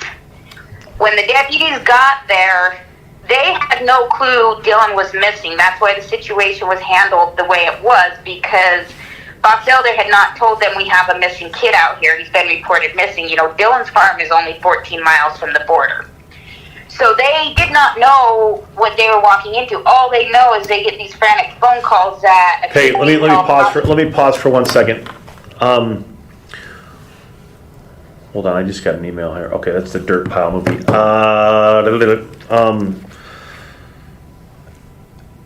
So up until May 31st, the only contact you have with law enforcement is Box Elder County. Correct. When you call Box Elder County after receiving this information that Dylan is being held by in Montello, Nevada, by people, and Kurt's story's changing a bunch, and you're told to contact Elko County. When you contact Elko County, 6 deputies arrive and they meet with you in Montello? Correct. Okay, and this is the first they're hearing of Dylan even missing. Correct. Okay. Really quick as well, did Kurt tell you when he said they had a beef? Did he tell you if this was Avila's beef, or if it was Chase's beef, or if this was like some sort of like group situation? It was Chase's beef, and here's where the whole Chase thing came in. The strange encounter everybody keeps talking about in the desert, that was Chase. Dylan called me Wednesday morning, May 25th at approximately 9:28. He said, "Mom, you'll never believe what just happened." I said, "Okay, what?" A guy just came running out of the desert, jumped in front of my pickup. He was barefooted, beat up, bloody, crazy out of his mind, saying his kids were somewhere digging potatoes and he can't find them now and can't find his pickup. Dylan allowed him to use his phone charger and charge his phone, and he got a hold of his father, Chase did. And Chase's father, Dylan heard the conversation, said, "No, your kids are here and your pickup's here and we've been looking for you for 3 days." The original information I got from Dylan was that he did not give Chase a ride. We now know from 3 eyewitnesses and Chase himself that Dylan absolutely gave Chase a ride. I know Dylan did not tell me this because he did not want the mom lecture about picking people up that come running out of the desert blood. So he left that part out to me. So when I told people and asked them who would this guy be, who is this, they said Chase. We handed the town Chase. The town hates Chase. So when I ask people, we're trying to find out who this is, so on, everybody points at Chase. So we have the theory in our mind, and it made sense. We find Dylan's boots. Dylan leaves Chase in the middle of the desert with no shoes on, kind of an eye for an eye, like revenge, settle the score. You left me in the desert with no shoes, I'm going to come get you and take you in the desert with no shoes. We now know Dylan actually gave Chase a ride, so that whole theory... Hold on. What is your basis of knowledge knowing that Chase was given a ride by Dylan? Larry off of the fire department, his son, and the road grader operator all seen Dylan and Chase in the pickup together, and then Dylan took Chase into town, and then Dylan drove back by without Chase, and then they witnessed Chase's father picking him up in his white car off at Tacoma Road. Everything matches between the stories. Who witnessed that? Larry and his son, and... Larry who?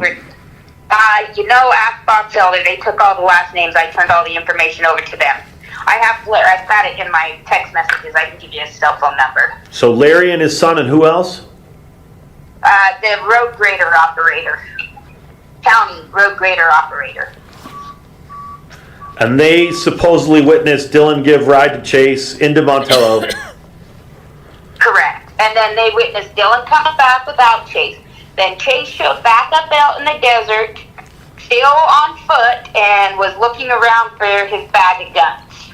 Couldn't find the bag of guns. So that's where everything led, because Chase comes into town. It's a known fact. Both counties know it. They've been trying to get a hold of Chase. He comes in, he steals from these people, he takes their guns. He's a big, he's just a thief. And then he slips back across the border, no one can catch him, and he goes to Ogden and sells them. And both counties know this. Okay, so... Both counties have warrants, Well, I know that Chase was taken into custody because I was outside the room where he was being interviewed, going through his phone. So, correct. And I don't see him getting out anytime soon. Okay, so... But I wanted to go back real quick and make sure that I got this straight. And Cody, jump in anytime you... So you have people that in your understanding is they've already been interviewed by law enforcement or have provided this information to law enforcement. You believe that Dylan lied to you to avoid the mom lecture for giving rides to tweakers in the desert, but you have information suggesting that Dylan was seen giving a ride to Chase into Montello, Dylan returning, I'm guessing leaving Montello without Chase, Chase later being seen looking for a bag of guns in the desert, and then Chase's father picking him up? Correct. Okay, so then my question is, that then clearly isn't the beef that they would be talking about then if he actually did give him a ride, right? Exactly. So that's where all of this, like I said, we handed Chase the town because of what I was asking around about. What do you mean you handed Chase the town? Or handed Chase to the town because they want him out of there. They want him gone. So the moment they hear you saying Chase, Chase, Chase, everyone's like, yeah, he's a dirty son of a bitch. I'm sure he had something to do with this. And they're just... Right. Okay. Yeah. Everybody's pointing their fingers at Chase because I asked about him.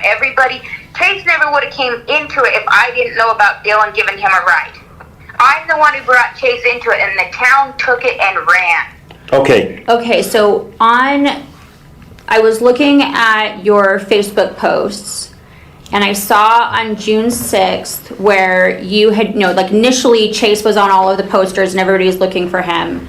And then on June 6th, you had a post where you said, Chase wasn't part of this. We figured out where he was, cleared his name or whatever. And then you asked people to quit talking about him. Correct, because he reached out and then he was arrested. So to us, he is off of our radar. We got him handed into police like we wanted. Okay. So my thing with that is, does he know something? Possibly, but that is no longer a person of interest to us because he's in custody. Okay, So I just wanted to make sure that I understood what information it was that you were basing your kind of exclusion of him on. All I was trying to do was get the public off of contacting me about Chase. Okay. Even after Chase was taken into custody, I would have people calling me saying they seen Chase, even after he was in custody. Sure. So that's all I was doing, was trying to say, okay, let's move on from this. He's clear with us. He's in custody. We don't need to worry about him. We need to continue moving forward. Let law enforcement deal with him. Okay. Cool. Gotcha. Okay. All right. Got it. All right. I think it's safe to tell you this, is that we haven't cleared Chase in regards to whether or not he's involved. There is a lot of shady stuff that he was involved with prior to Dylan's disappearance, as well as after Dylan's disappearance. And so I know that's something that is still actively being investigated, which is why we are trying to put together, just like we're trying to do with Dylan, trying to put as detailed a timeline as we possibly can related to Chase.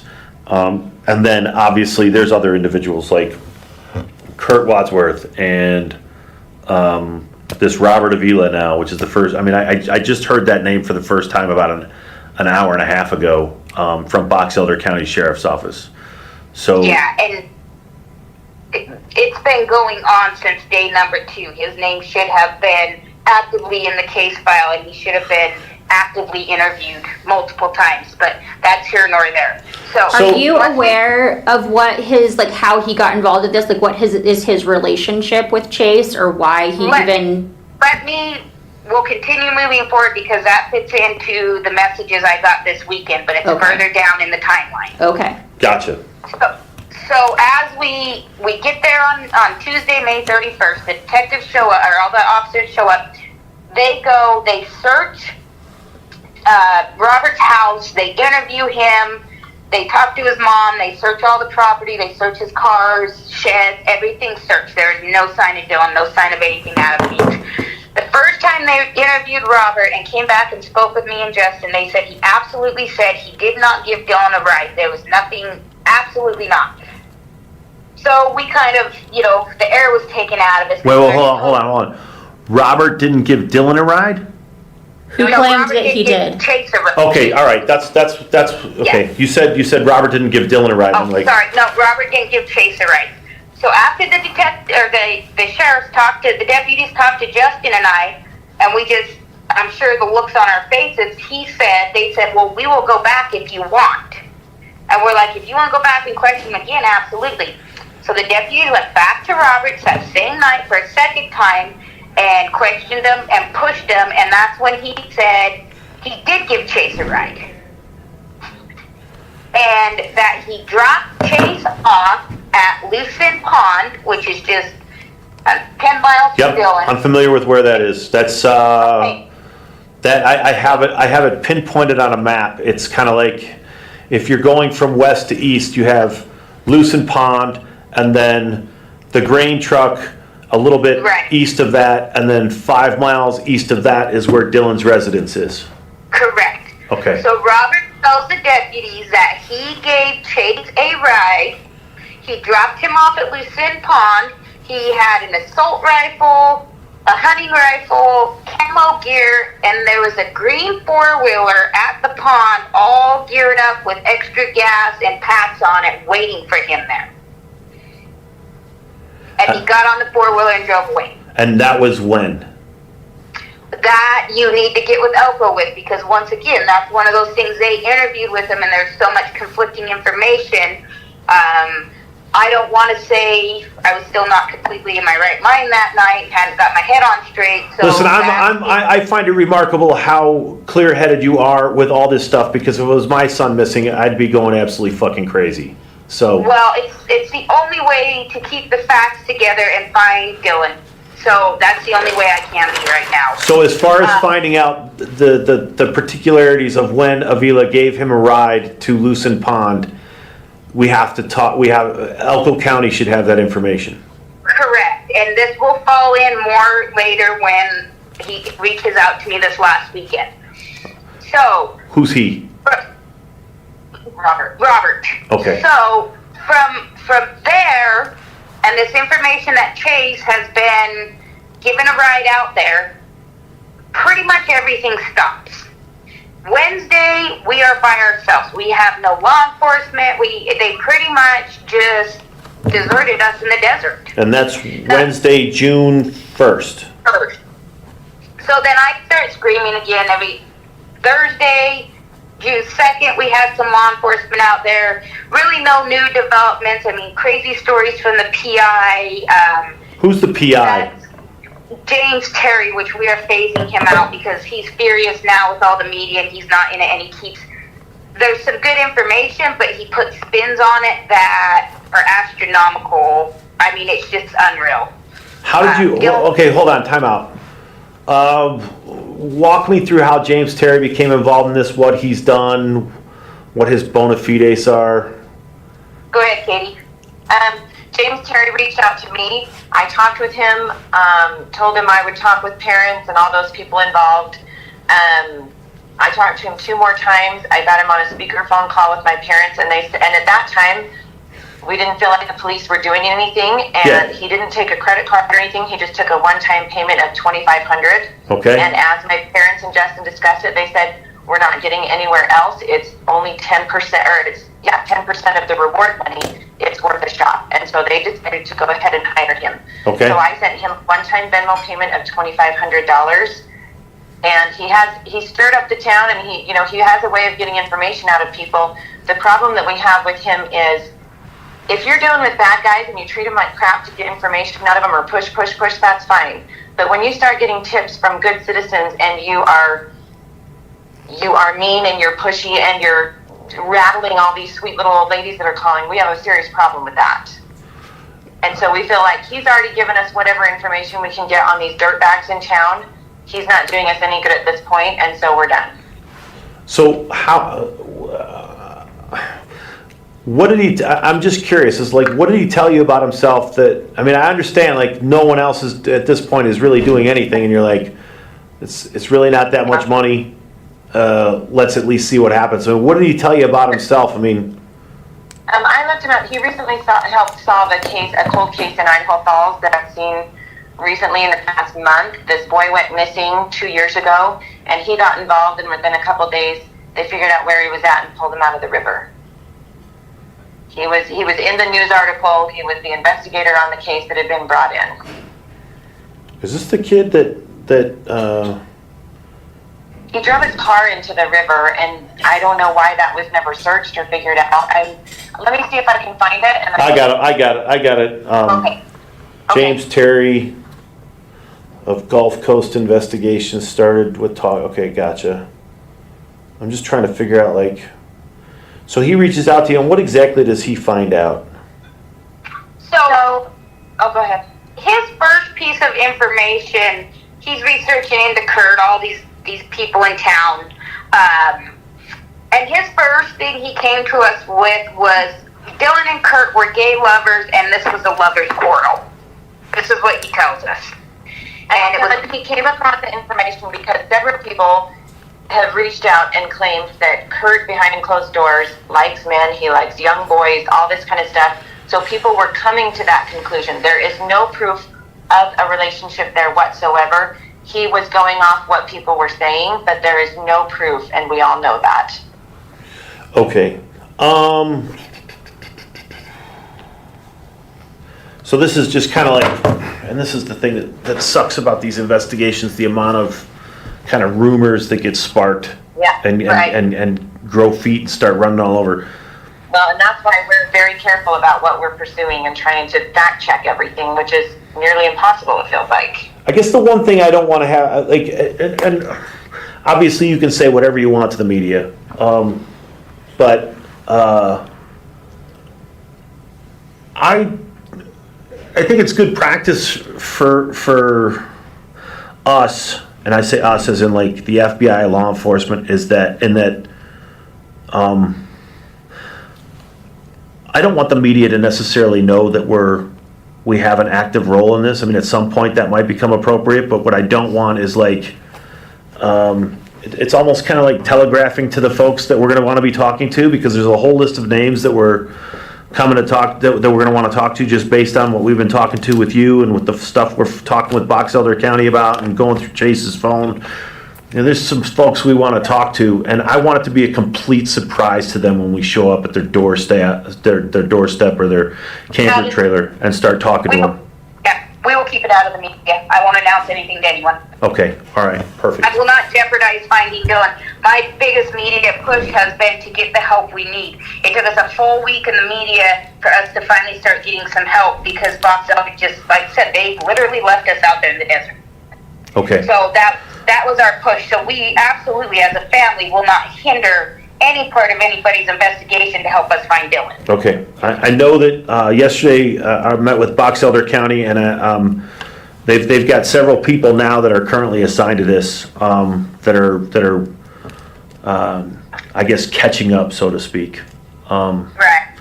So and we're going to be actively assisting them. I just hope that all these resources we bring to bear kind of shed some light on to what happened. You know, it's such a huge, desolate area, and there's so many places where something bad could happen. But the scary thing that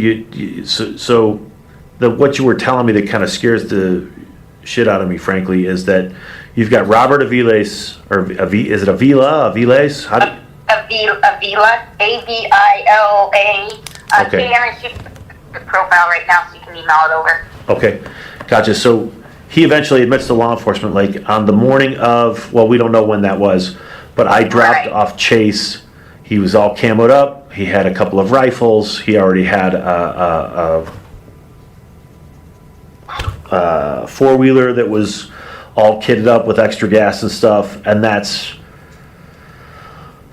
kind of scary, especially after. Do you know if that happened before or after his incident where? Excuse me?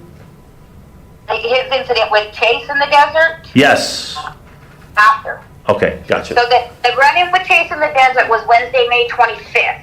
Mm-hmm. I believe, and like I said, reach out to Lieutenant Fisher. He was in no, not Lieutenant Fisher, but he has the information, the police reports from the officers. So I reach out to him, or Under Sheriff Jason Ames. And that's Elko County? Yes, that's Elko County. They're the ones who questioned Robert.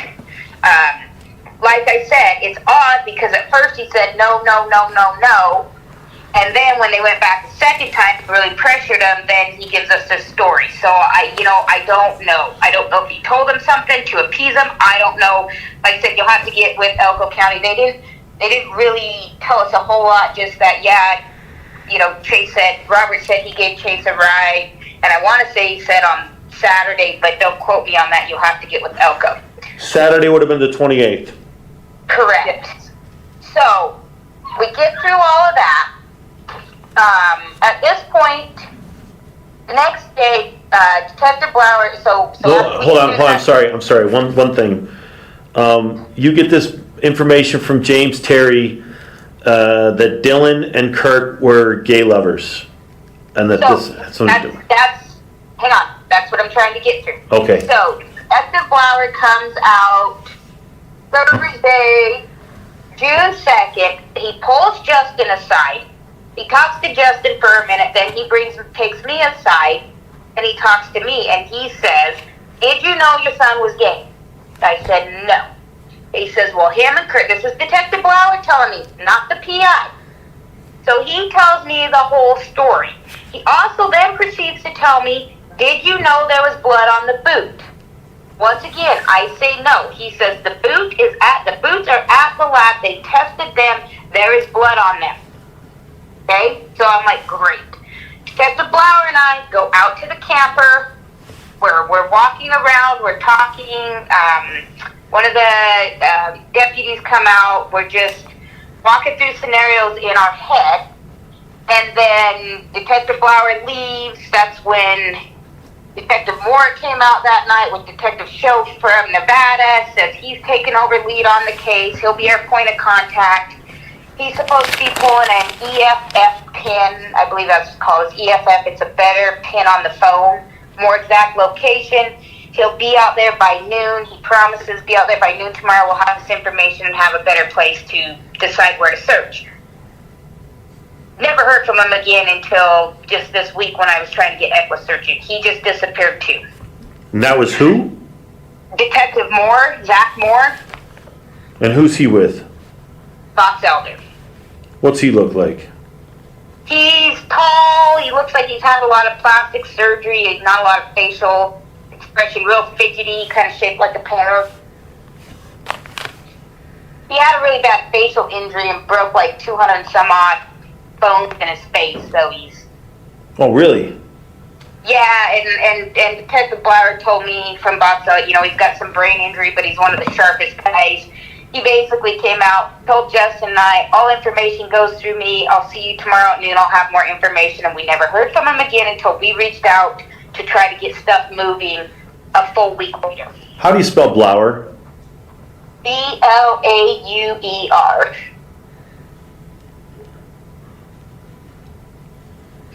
Gotcha. And so they told you that the boots had blood on them then? And when you found the boots, was it apparent there were... When we flipped the boot over, we flipped one of them over with a stick, search and rescue did, and there was a spot that I noticed right off the bat. But to me, I think hydraulic oil. I didn't. Yeah. But this all comes back into the timeline also. So Weber County brings out their search and rescue on Friday, June 3rd. And they did an amazing job. They had a cadaver dog. Now, the dog was not doing a dig, sniffing a dig. The dog was just doing ground cover. They had the chopper out there and quite a few people, and they really did a good job. So, Friday, June 3rd, I asked one of the head guys from Search and Rescue, I said, at what point do we call in our troops? When do we let these people who want to start searching come help us? And he said tomorrow. So Saturday, June 4th, we had a big search party. We had, I think my mom logged in like 250 some odd people.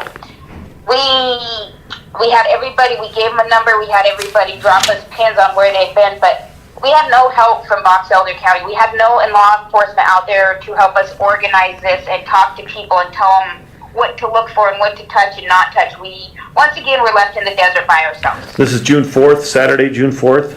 Yes, and so I start screaming at the detectives again. I'm angry, I'm mad, nothing is happening. So finally, I got a hold of Yates, Sergeant Yates, and this is the first time I've really ever dealt with him, and I let loose on him. I was so furious we were left out there alone yet again. So him and Blower, Detective Blower, and then Detective Schoaf, Sergeant or Lieutenant Fisher from Elko, the four of them met, and they went and they interviewed Kurt in Montello. This is the interview that the confusion is on, that he couldn't keep his dates or days straight. Okay. So Yates and Blower, after they interview Kurt, come back out to where our search and rescue is. And mind you not, every time they would show up would be between 9 and 10 o'clock at night. They wouldn't do anything all day, and by finally scream enough, they'd do something. Okay. So Justin and I walk over and talk to Blower and Yates together, and there was also one of the deputies there. I had told Justin Thursday when Blower had told me that there was blood on the boot. Justin asked Blower, what about the blood on the boot? Blower and Yates got the blank deer in the headlight look and both started stumbling over their words, and that is when we found out the boots were still in the back of Blower's SUV. His excuse for this was that they kept the boots in case the cadaver dogs needed something to sniff. I called him right out. Cadaver dogs don't need that. They basically just didn't turn the boots in, but lied to me that there was blood on the boot. This is when Well, really hold on, time out. So, what do you mean they lied to you that there was blood on the boot? If they had the boots were not at the lab yet. They still have the boots in the SUV. Okay. The boots did not. They told you, Candace, that they found blood on the boots on either Wednesday or Thursday, correct? Yes, and that they were at the lab being tested, and it was blood. But Saturday they were not even turned yet. No, they didn't get to the lab until Monday, June 6th. I have Blower on record on a phone call admitting he never turned in the gun or the key fob or the boots for evidence, and he had all of that in his possession by Wednesday. This was on Monday morning, and we can talk more about that phone call in a minute. Yeah, so we are out there in the desert by ourselves being lied to. Okay. So, Candace, did you tell them, I'm sorry, that when she called Saturday morning because Bob Seller said they would send someone out while we were searching, weren't you told that they don't work weekends? Okay, no. So this is how that went. So they sent one deputy out, and he was at Dylan's camp trailer where his pickup was parked. And I went up there and spoke with the deputy, and his words, I said, what is going on? What are we doing? Where are we at? And his exact words to me were, well, I don't know. Everybody's off this weekend. Your son's case resumes Monday morning at 11 a.m. over a Zoom call. Who told you that? The deputy. I have a picture of him. I'll find it and tell you. It's all right. Yeah. I guess the one. Okay, so would it be fair to say that you have been frustrated up to this point by law enforcement's response to Dylan going missing? Yes, the Okay. whole time. All right, gotcha. And as Katie's saying, when the gun and the key fob came back, that should have immediately been turned in, not 5 days later. I mean, that's ridiculous. Okay, let me go to that real quick. But first, I want to talk to you about. You say Kurt Wadsworth is interviewed on Saturday, June 4th by. Correct. And what does Kurt say during that interview, as far as you know? Just was all over the board on whether or not Dylan was there on Friday, May 27th. Okay. That's all I know about the interview. Okay. I believe some more work has been done by law enforcement to verify that Dylan was in the bar on Friday night. And I just have to kind of zero in on that, because I was kind of operating under that Friday night he was in Montello, seen in Montello, eating in Montello. Saturday morning he makes a call to Grandma saying, I got to get the truck parked, and then nothing since. So I guess the question I have is, when you're talking about the key fob and the gun, when did you guys see that? So, Wednesday, June 1st is when JD, Dylan's best friend, and Colton went back into the trailer and the gun was there. JD and what's the name? JD and Colton, being Justin's other son. Okay. Is that Colton? Yes. Coleton. Coleton, yes. Okay, And Coleton. JD's last name is Wilde, Wilde, and I do have his phone number. Okay. Yeah, give it to me. 208-719-8255. 716-452. 45. Say the last part. 45 what? Sorry, 4522. Colton's last name. Rounds. Rounds. Okay. All right. So on Wednesday, June 1st, they go back into the trailer, and they find the gun and the key fob. No, only the gun. Only the gun. And what kind of gun is it? It's a 40 pistol. 40 caliber pistol. That he used primarily for what? Safety. Everybody packs out there. Okay.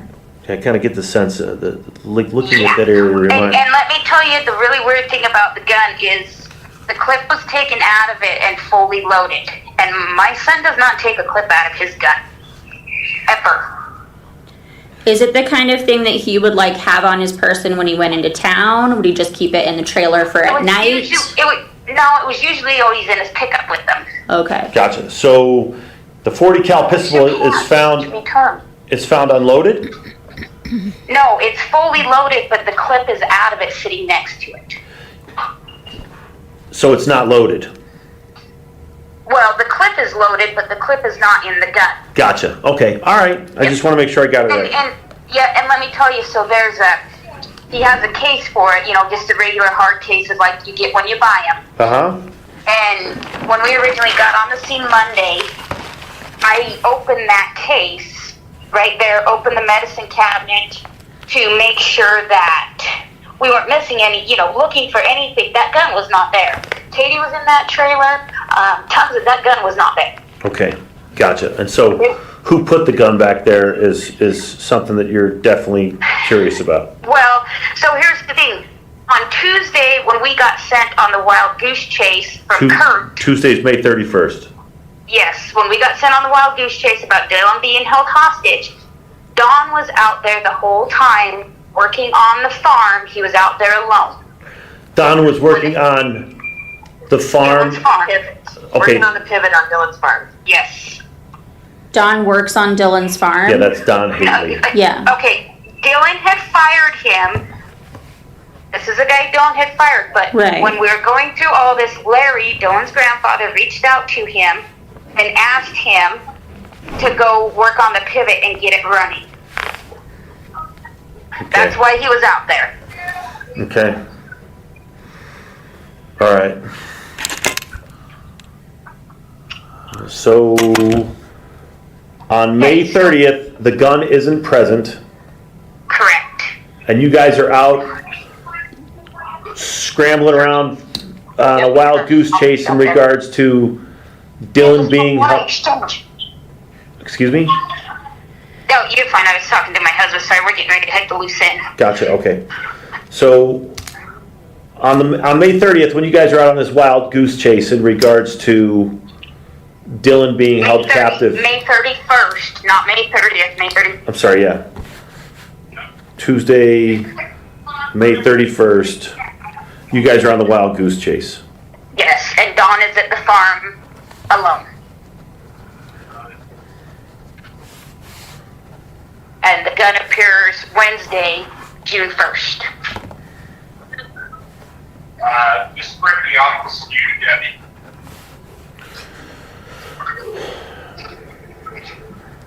When was the key fob found? The next day, Thursday, June 2nd, same exact place the gun was at. And you guys are certain the key fob wasn't there? Yes, so I checked when we found the key fob when it was there. Had it have been there, we could have opened Dylan's pickup. Gotcha. So we pushed the button. Yeah, we pushed the button. We tried the code. That's why we broke out the back window. Of the truck or the trailer? Of the pickup truck. Okay. If the pickup truck was close enough to the trailer, if the key fob would have been anywhere in it, when we pushed the button, it would have opened. Okay. So who found the key fob? The next day, JD did when he went back in to look at the muck boots for me.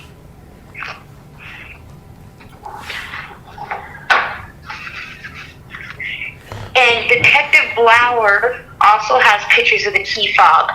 When he finally went in the trailer, and he told us he thought it was odd that we broke out the back window, but the key fob was sitting there. After JD told us he found it, I contacted him, and I said, hey, we found the key fob. And he said, yeah, I have pictures of it there. I was wondering why he broke out the back window when it was sitting here. Well, we'd already reported his key fob was missing. It was in the report from the beginning. That his key fob was missing. Yes. But when everybody, but according to what you're being told, Box Elder County actually found a key fob in their photographs of when they went in to document the trailer. Yes, on the same day. Then JD went in after Box Elder County. Okay, hold on. When are you aware of Box Elder County going out and taking photographs? Detective Blower told me he did it on Thursday. Thursday, June 2nd. Yes, and then JD went in after him, and JD called us and said the key fob is now sitting here. And that's when I called Detective Blower, and I'm like, holy crap, now the key fob is showed back up. And he says, yeah, I seen that sitting there and thought it was odd. Because by the time Blower's taking photographs, he's wondering, why did you guys break out the back window of the truck? Because the key fob's been sitting here. Correct. So between June 1st, when the gun is found, and the time that Blower goes in to take photographs, that key fob reappears in the trailer somewhere. Yes. And okay. Who do you think was the only one out there alone again? Don Haley. Don. Yep. That you're aware of. Right. Yeah. I mean, unless somebody came in the back way, which is anything's possible. Anything's possible, but for sure we know Don. Did anybody have access to the trailer, or was it locked? No, anybody could get in. Dylan didn't lock anything. Okay. That was the weird part about his pickup being locked. He didn't lock stuff. I kind of understand, like, living all the way out there, like, why you would, I mean, like... Dylan didn't lock it when he'd come into Twin Falls and Burley to shop. Dylan didn't lock stuff. Okay. Okay. He was one of those kids, for whatever reason, didn't think he needed to lock anything. Gotcha. Okay, let me just hold on one second. I just got a text from, Straight.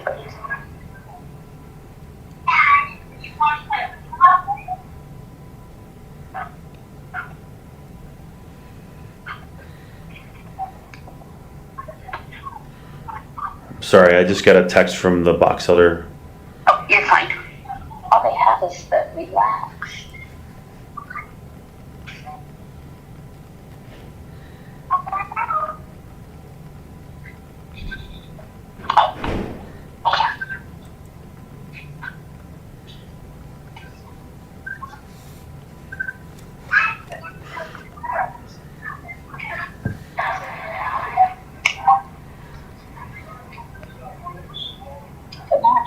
Okay, all right, ma'am, real quick, go ahead, Cody. Well, I should say we need to make sure we get back to the timeline about why Robert Avila reached out to you guys and why he was involved in this like beef that Chase had.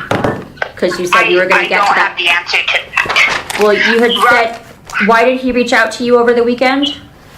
Yeah, he reached out to me over the weekend and that's I was trying to keep this in order. Yeah. Yes. So he reached out to me over the weekend saying, now he's saying he took Chase out to Lucin Pond. Now he's saying Monday, Memorial Day. That's why he reached out to you on Facebook?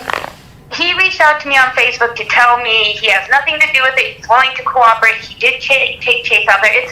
It's a whole jumbled mess I can send you guys. None of it makes sense. All of it's mistyped.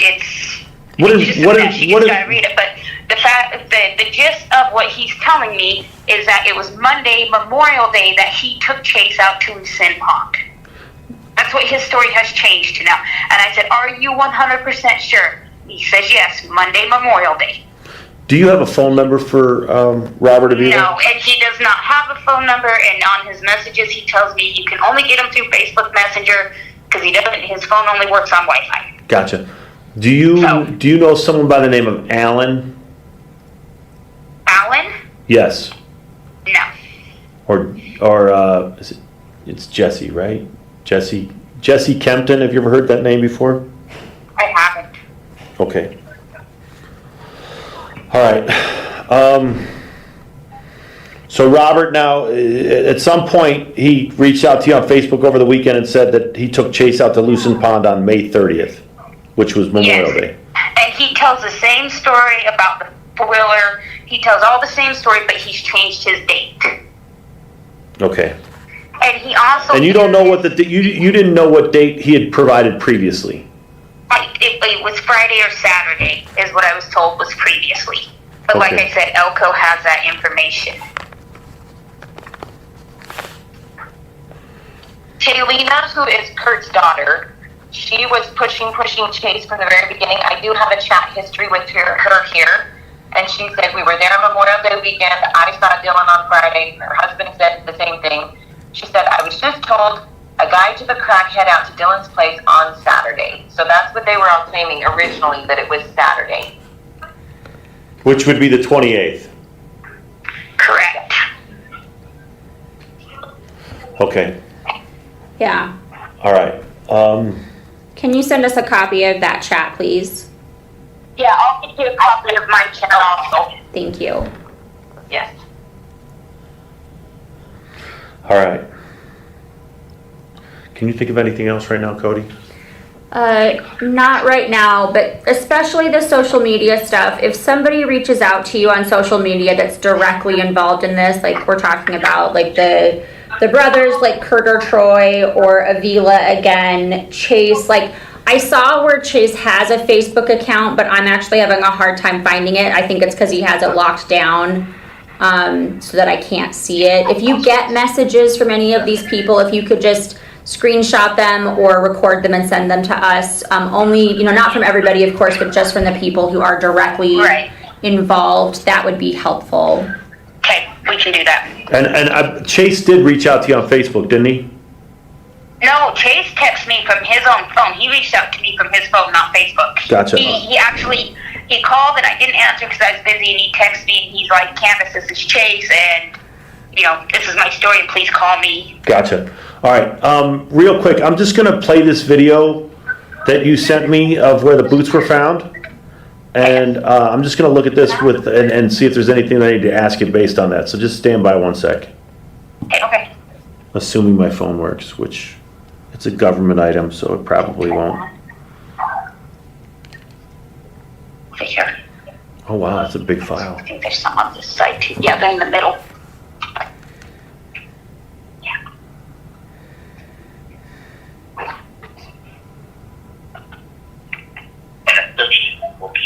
Should I say?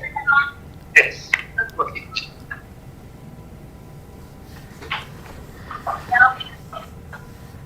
God, it's taking forever.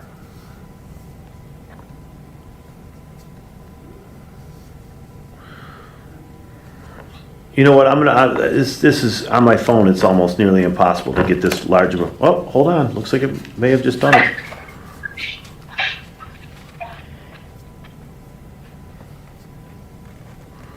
Looks like it did download. Let me just see where it went. Okay. Really quick while it's downloading still, you said you heard from the police and also from the private detective about the rumors about Kurt, Right. being... And that still follows to the timeline. So when I put together that everybody was lying to us, on Monday, June 6th, we're headed back from Wendover, and I called Detective Lauer, and I said, I want to know exactly where you got this information. Exactly. And he tells me, well, the PI gave it to me. Okay, so really the information is just from the PI. Did the PI tell you where he got it? He has said he talked to a couple people. As far as the credibility of the sources, I don't know. The people that we've talked to in town, since there's been multiple people that have come out with us that are good members of the community, have all just laughed at it like, People are just saying that because Dylan showed up and they started he'd hang out there. So let me ask you this: Did this private investigator, did he provide you with any reports? No. Okay. And when I really started pushing him on, I was giving him people I wanted background checks on, license plates I wanted ran, and then his excuse was always, well, I'm almost back to my office, or I got him on my lawn, or I'm out of service, I'll get it to you. When I really, really started pushing him, the next morning he makes a phone call to Justin and then myself that, and I have this phone call recorded, that Dylan is not gay, throw that out the window, that's a lie. Dylan is part of a vigilante militia group and they shot him. That's what this private investigator told you? Yes, and the sheriff knows all about it, the sheriff from Elko, and he's part of it, and he's hiding it, and you don't call the sheriff, I'll call him because he'll lie to you. If you want to talk to him, we'll get on the phone together. So I think what he was going to do was put me on the phone with somebody who wasn't the sheriff of Elko County.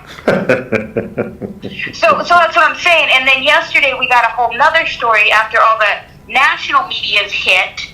So he's definitely came up with some good information on these people, but it's nothing that isn't public knowledge. It's nothing that you can't figure out and put together on your own. Gotcha. Okay. So I've got the video on my phone, and what I'm staring at is there's a guy off in the left of the frame, and then there's like a mound of dirt.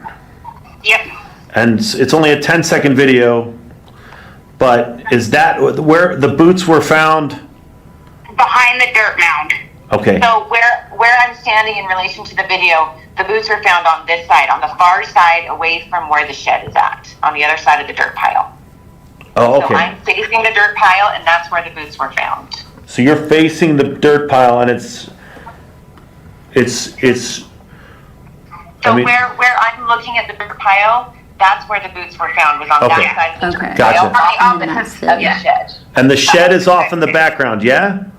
Yes, off in the way, a little bit to the left, yes. Okay, gotcha. And Don's camper is directly... No, Jim.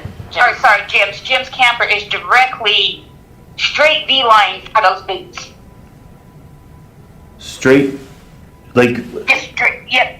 Just look straight forward and you'll see a camper, and that's... I don't know if that's in the video, Katie. You'll have to... I don't know. no, I don't think it is. It might be hard to see in there, but his camper is straight out from there. Oh, straight out, but it's not like, it's not 5 yards or something. It's a ways off in the distance. Yeah, it's probably, 100 yards straight, and the grain truck's 100 yards at an angle. Okay.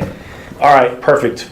All right, you've given us a lot to work on. We've got plenty of stuff that we need to get cracking on. I know we're putting a game plan together. I know a timeline of stuff that we want to do, but I'm not going to tell you necessarily until after we get that shit done, okay? And I'm not doing it.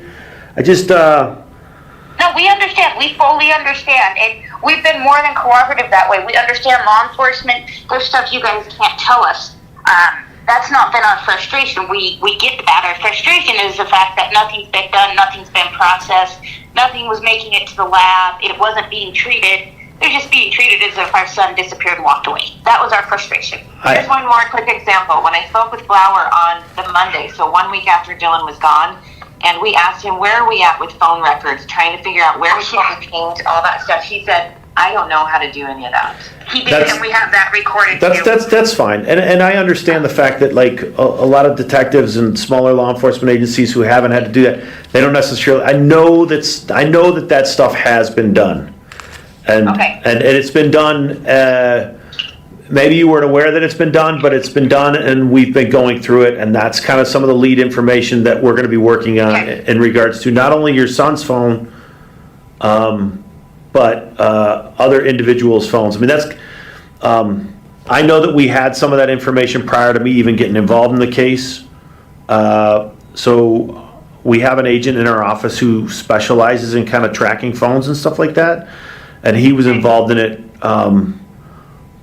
Probably as early as the first week of June in regards to obtaining data related to your boy's phone as well as another individual's phone, and they've been going through that data.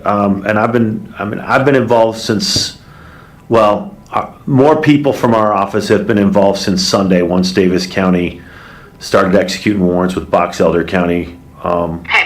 So there has been some of that stuff being done, and I mean, some of the stuff I think is your complaints are definitely valid. I hope that we're able to change that, and I think that in some respects it's already started to change. Like, folks are getting spun up on this. That's what we need. Yeah. Can I just make sure that you have Candace's direct line? Do you have her phone number? No, that'd be a good thing to have. Go ahead, Candace.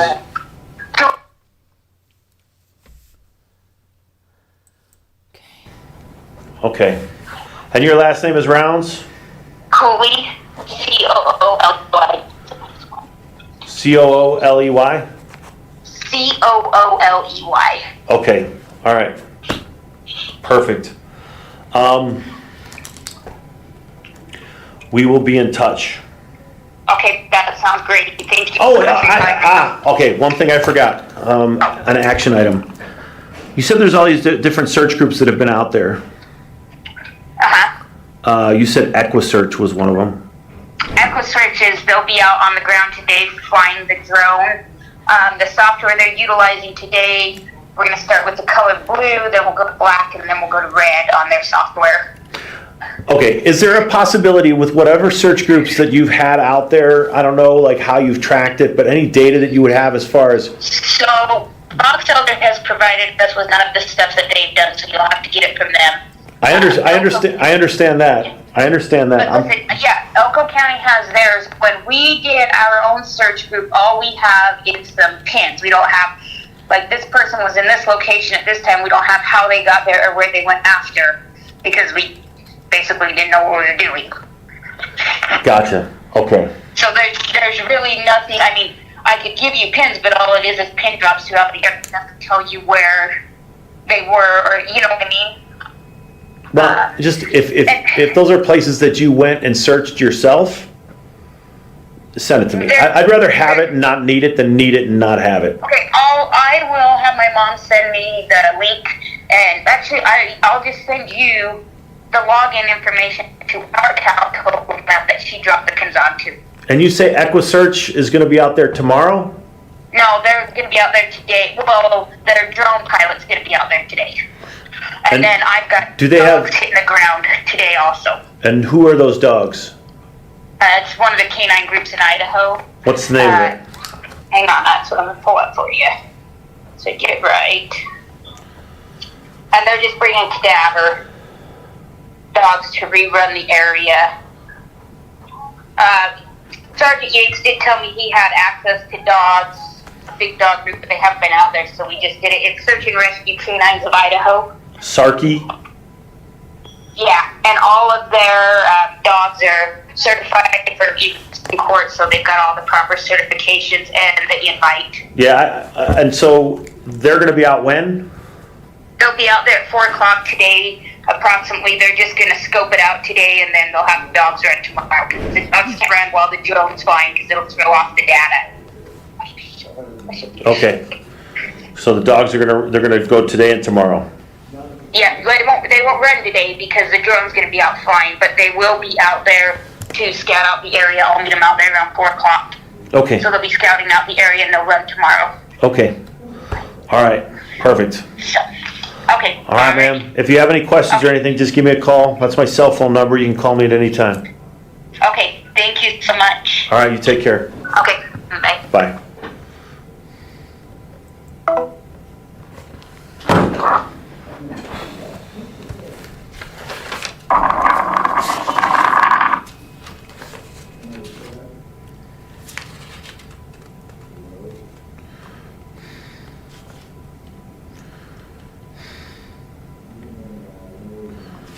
There are some shady characters out there. No shit.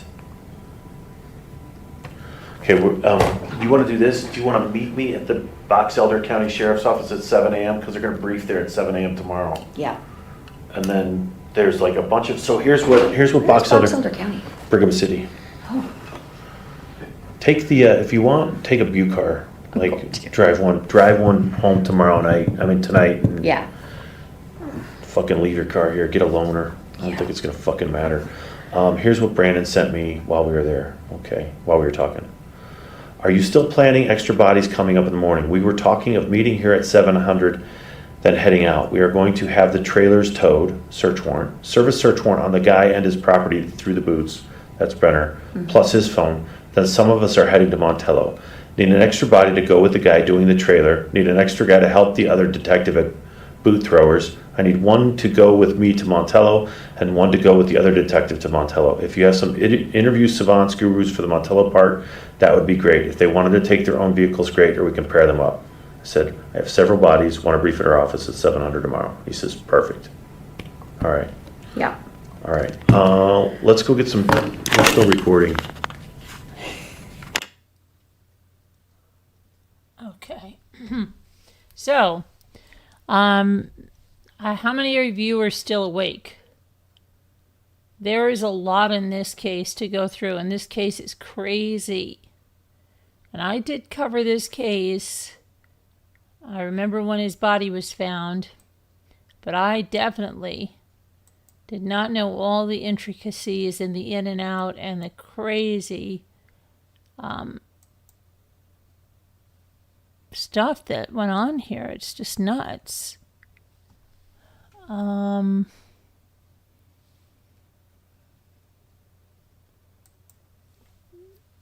Tori, you're there. Thank you. Great show as always. Yeah, I think I don't even have something like, it's 4:11. I think we're going to have to continue this tomorrow because I have hit Brennan's interviews, and they look like they're going to be longer than, they're going to be longer. And these pictures that I was putting up here, I don't know if you guys saw the pictures of his memorial, his funeral, but I had put those up. Those were really heart-wrenching. And this was the search for him here. And they had a lot of search. You see this mother really pulled together a lot of stuff. I mean, yeah. So anyway, let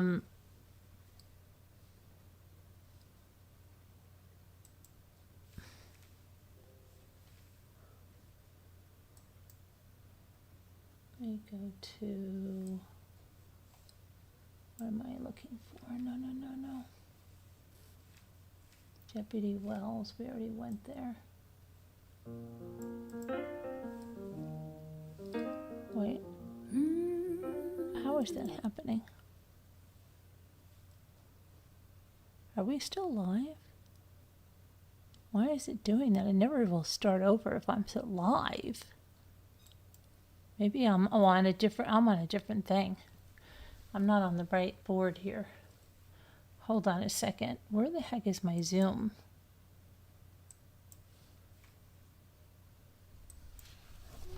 Okay, there's my Zoom. Wow. Okay, so, gosh. I think we'll continue this tomorrow. We'll play the word game now and continue this tomorrow. It's supposed to rain most of tomorrow, but this is a lot is in this case. This is just nuts. But I mean, this is what I'm telling people. Even if they're not familiar with the case, if you want to see what's really going on behind the scenes, I find it fascinating. And I think it helps people understand, especially people that are like, oh my gosh, why are they not telling us anything? You see right away he doesn't want people knowing that the FBI is even involved. So yeah, there's a lot of stuff. But let me get the word game up. I just, yeah. I don't know.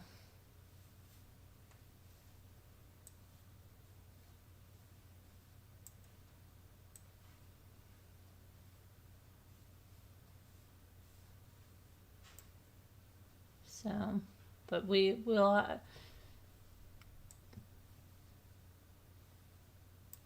The one trial does not resume until Wednesday. The grist trial resumes on Monday, but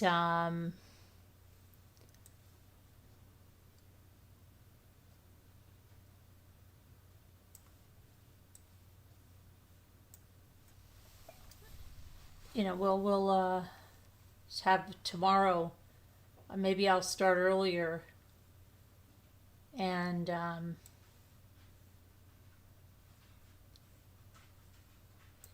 try to go through more of this stuff.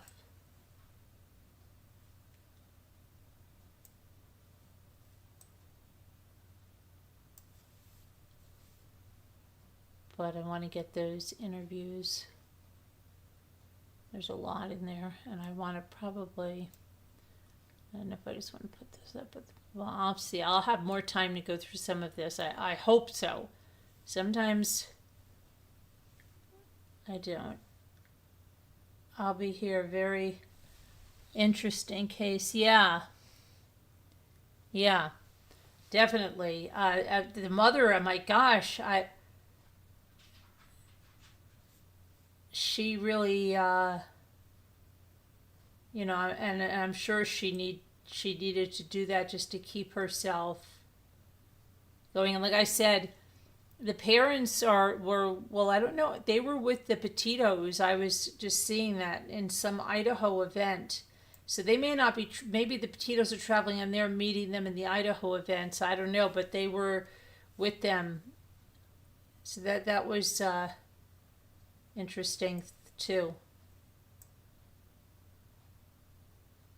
to see that.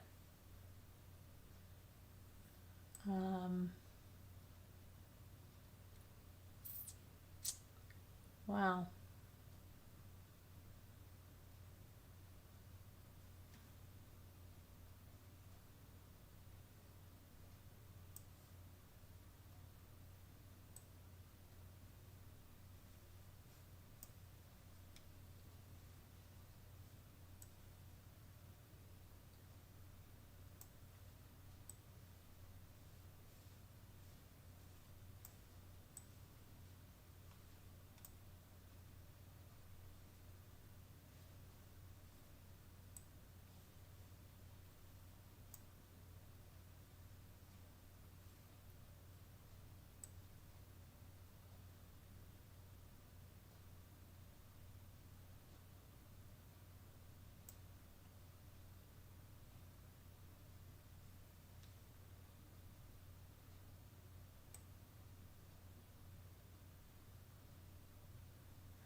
I'm trying to figure. Oh, there's Murder of Crows. I'm like, where the freak is Murder of Crows? Because I need some help before I fall asleep doing this. I'm tired, Murder.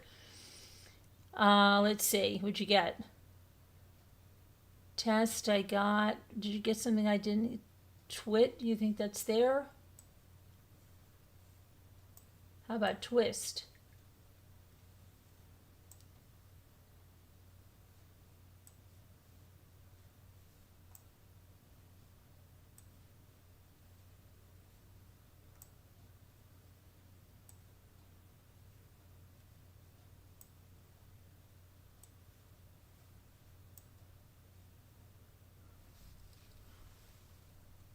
Scent? Okay. No, there's no N. What do you have? Wait, hold on. I can't see. Oh, set. I think I tried that, didn't I? Oh, I thought I did. I thought I did. Ties, yeah, that's a good one. Tight, I tried that. I'm pretty sure I tried tight. Yep, not there. West, yep, I got that. Let's see. Stew, okay, that's a good one, stew. That's a good bingo. Okay, and suit I think we have, don't we? I did do suit. I thought I did suit. I did. Oh, I did sweet and I didn't go back and do suit. No, I think no, I didn't. Huh. Crazy. Okay, one more S word. Let's see. S-I.